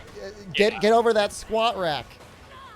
Exactly. And obviously now that we're back in our gyms, we don't need to do that anymore. We have like a little chat where we like go, hey, what were you lifting today? Like it's great fun and it's really wholesome. And yeah, but during lockdown we had a little video call where we would work out together. I'm not going to stream my it's easy workouts. to I might do a Discord call. You probably did it. Did you do it through Discord? Yeah, Discord is what we used, and we just got in a Discord video chat and worked out in there using our webcams. Maybe I'll Discord with my chat at some point. I don't want to stream that. I have streamed working out before. It's just not. It's funny, like you see, you pull expressions that you didn't know you had, like especially if you're doing like shoulder and you're like gurning into the camera. Like they just want to take bets on whether or not I'm gonna shart or not when I do squats. That's all they care about. Yeah. They want me to drink like a gallon of milk and go in fully primed. They're disgusting. Yeah, I see them. I see them in Twitch chat. I see you over there. Disgusting. I don't know what I'm doing, but it feels great and it sounds good and there's big bonks. And then once your little circle fills up, you wanna pull that out by hitting. So it's either at the end of the Infernal Trio. So if you get the 3 notes up at once, right, you get that little combo to pull everything out. And then once that bar is filled up, you mash the left trigger and you'll do a spin, which does good damage. The important thing to know about that is it's true damage. So even if you're at the back legs, it's fine. Oh, really? Mm-hmm. That's cool. In fact, many hits on the hunting horn now, like basically half of the hits you're doing end up being like song hits. Which means that, if you, rather than being at the head, if you've got like a hammer user or greatsword user, you don't want to disrupt them, you can do your attacks in the back legs, and it's not that big of a deal if you're in multiplayer. It's a great mechanic. Mm-hmm. Yeah, it's interesting how it works out like that. I mean, obviously, of course, if you're solo, you still want to go all for the head. But it's an interesting decision to kind of like have it spaced out like that. Oh, so these hunting horns look really cool. Like, obviously, this is the Gravios one. Like, Gravios. Yeah, Gravios confirmed. Is it? Not Gravios. You sorry. mean Bizarios? What's the Bizarios? Sorry, that's the one. Gravios confirmed. You heard it here. World exclusive. I think I always think of Gravios because I'm like, that's the one World that I exclusive. remember Jonno getting confirmed. absolutely battered by on the older games. That laser. I don't think about his younger cousin. Yeah. The Bizarios. Oh. They do look, from their equipment wise, like you really wouldn't know. Gravios is the important one. Yeah. They did a great job with Bizarius in this game. They made his mechanics interesting. I mean, like I said, like this really is, as much as like Monster Hunter World is my favorite game, Rise really does have the best monsters, in terms of like being active. Like really, they keep the pressure on, which, I mean, I think they needed to do, right? With wire bug recovery and then with potions healing so much. Yeah, you need that intensity right. from the monster. Otherwise, you'd just be like, oh, it's easy. Like, take a Monster Hunter 1 Cutku and give you, like, wire bugs and stuff. Like, it'd be pretty messed up. Yeah, I like how they've done it because, as I said earlier, like, before in World, those really aggressive monsters also came with really, really high damage. Right. Whereas now, like, you have that aggressiveness, but, if you get hit, you're not punished as much because you're in village quests or you're in like high rank and you're quite well geared up. Which I love. The hunts are shorter, but they're way more intense. Yeah, my assumption is that Sunbreak's going to add a lot more of those Magnum Malo type, pop you up in the air, murder you moves. So I think I'm going to give you some time here to get shout out all of your stuff, because I know it's probably getting late for you, right? What, 7 or 8? Yeah, see, my partner's still out though, so I don't have to cook dinner yet. Oh, okay. Well, I'm going to have to cook dinner for my wife soon. So... Yeah, I know that. Oh, thank you, Toad. So Toad just hit the command. So definitely people want to follow you at your Twitter at Jonno Vanguard. Obviously go over twitter.com/Monster Hunter. Follow that as well. Go on to Steam. Search for Monster Hunter Rise. Is there a link directly to the store page? Can I find that? Yeah, I just Google Monster Hunter Rise Steam, and then it takes you to the store page. Make sure you follow it, you wish list it, and you buy it, and you leave a review. Oh yeah, the review you can do when it launches. A positive review would be lovely when it launches. But no, Absolutely. yeah, like a wish list, and obviously a pre-order if you want to, goes a huge way in supporting the game ahead of launch.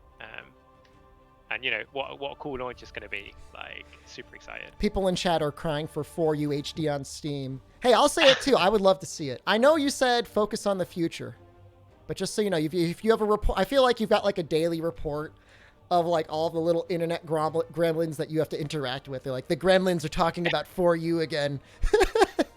Oh no. Their voices are being heard. They're getting agitated. Yeah. I close my eyes and I lie in bed and the wind I hear. Just hear us constantly chatting. Yeah. But is there anything else that you have to say or add? I mean, I just want to thank you for coming on. This was a lot of fun. Yeah, thanks for the invite. Honestly, like, you know, it's as a new community manager coming in, especially following in Sox's like big shoes. I mean, amazing community manager, really terrific. And like coming into such an established community and a global community, especially creators like yourself, you know, who have been in Monster Hunter as long as, if not longer than me. Like, it means a lot to be met with such open arms. And like, honestly, like, I'm part of the community before I joined here. Like, I love Monster Hunter, and the team are fantastic. Like, you know, Yuri, Steffi, and the wider marketing team too. And you know, something we're really keen about, you know, and especially for me, my door is always open. You know, we're always watching the Monster Hunter Twitter and Facebook and replies there. And obviously, as community manager as well, you know, like, my Twitter is open. Like, you know, we like to engage with you all, and you know, as I settle in more, I look forward to engaging with everyone. But, you know, this is your game just as much as anyone. I mean, as it is mine, it is absolutely my game. I mean, if you go to like my Twitch analytics and you just look at what I stream, it's not. There's not a very large Venn diagram. You have fine taste. Well, and even when it's not Monster Hunter, it's like it usually like I gravitate to another Capcom game. I mean, it just hits different, you know? Yeah, the experience Capcom gives you, you feel cool playing these games. You get a good challenge and you feel cool. And that's what I love about these games. And then going into Monster Hunter and the multiplayer experience and how you learn and you see yourself improving and then you help others improve is great. And yeah, for me, it's like I'm here to, you know, to serve effectively as a community manager. So, you know, if you have thoughts, if you have feedback, you know, let us know, you know, whether that's through the main account or via your community managers. So I guess no pressure then. When is the next you know, official community hunt? When are you planning on that? Next month? So I'm doing, I mean, I want to get in quite soon. We're doing the planning at the minute because we're going to see how it can work remotely, as well as like when I'm in the office and we have the really nice It's setup. scary, right? It's stressful when you're, especially if you're running like a stream on like your own internet hardware at home, and it's like going to be something like that. I mean, the Monster Hunter Twitch, I mean, you'll hit, you know, a couple thousand people probably pretty easily over there. It's a lot of folks. So no pressure. So, you know, make sure your partner like, is not doing any, you know, what are those calls? I've got the hairdryer on or watching a violent film. Turn off Netflix. Don't put anything on. The biggest is like what's just happened now. My cat just jumped up on the keyboard because she wants snacks. Well, that will be, if you have a camera on, that will actually be a very good it's a thing. Palico. Yeah, no, that would be okay. Yeah, we're just kind of, you know, checking some internet bits and sorting out stuff. Like Capcom has a fantastic production team that I'm lucky to be collaborating with. So yeah, I'm looking forward to it. I want to get it in soon. I want to do some hunts with the community. Like, I love doing some hunts with you. Like, I had so much fun, and you know, thank you for your good graces while I was getting bodied by absolutely. No, I mean, I will definitely try and get you on again. It'd be great. I mean, when is the next? So I'm thinking, was it January is when the main game comes out? I guess, is that, do you know? Well, you know as much as we do. So between now and between then, I'm assuming this is just the demo we're going to get, because this was like the final demo that we got on the Switch, right? Yeah, I imagine this will be, you know, this will be the demo. Yeah. Just if they can see any way to fix bugs before now and launch, they will for the demo specifically. But, you know, all of the resources focused on the main game, because obviously we're learning about, you know, bugs, and we can apply that to fix the main game.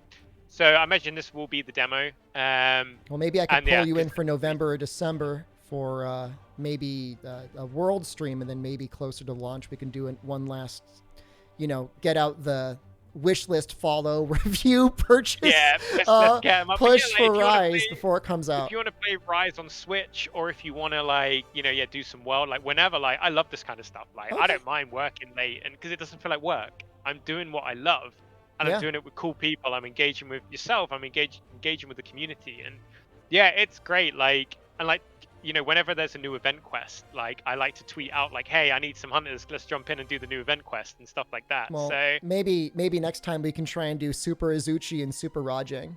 Daddy Rajang. Have you ever beaten Daddy Rajang? I Not gave baby, it a go. Daddy.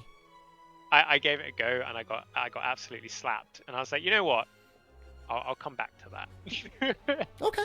Maybe we'll do. I mean, we won't call it the Daddy stream. That's just between you and me. Chat didn't hear that. We'll do that, and then maybe we'll do the what is it? Izuchi? Not Izuchi. Who's the Wind Dragon guy? What is his name? What the hell is his name? Ibushi, not Izuchi. Ibushi. Yeah. Maybe because I haven't done Ibushi at all, but I'll save it. Oh, that's a great fight. That hunt is so fun. Like when you can just fully hunt him in the Coral Palace. Yeah. It's wicked. Okay. Well, that's great. Well, so thank you again so much for being here. Again, everyone, this is not a request. This is a command. All right? Steam there. Do all those things I told you to do. And then follow Jonno and Monster Hunter on Twitter and say only nice things. People are wanting now an elder AT Izuchi. That would be good too. It's too powerful. It's like when we had the greatest Jagras, you know, like. Yeah. Oh, he was awesome. He was. I love greatest Jagras. I love that did that. I would love to see a greatest Izuchi. I mean, obviously, I would assume it's all hands on deck for Sunbreak, but if there was going to be one last quest, I mean, that would be the one to do it, you know. That would be hilarious. Just hit the modifier to like 2 times speed and 10 times attack and health. Done. So you can have me on. I can make quests. It's great fun. I love fighting miniature and giant monsters. Yeah. There's just something incredibly comical about it. Okay. All right. Excellent. Okay. Well, all right, everyone. Thank you so much. I love you. It's Thursday. I will be back tonight. We'll be doing more Monster Hunter. Jonno, again, thank you so much. Great to have you here. Amazing to see you as part of the larger Capcom Monster Hunter team. This is going to be a lot of fun. Pleasure. Until next hunt. Until next hunt. Okay. I'll be in touch soon. All right. Bye-bye. Bye-bye. All right. And everyone, I love you too. I will see you all soon. Goodbye. Oh, wait. Hold on. Wilbo just went on? We could raid Wilbo. We'll give a little raid. Everybody's already leaving. They're like, stream is ending. Hold on. Oh, God. That's really loud. Oh, he's just breathing. Oh, God. Jesus Christ.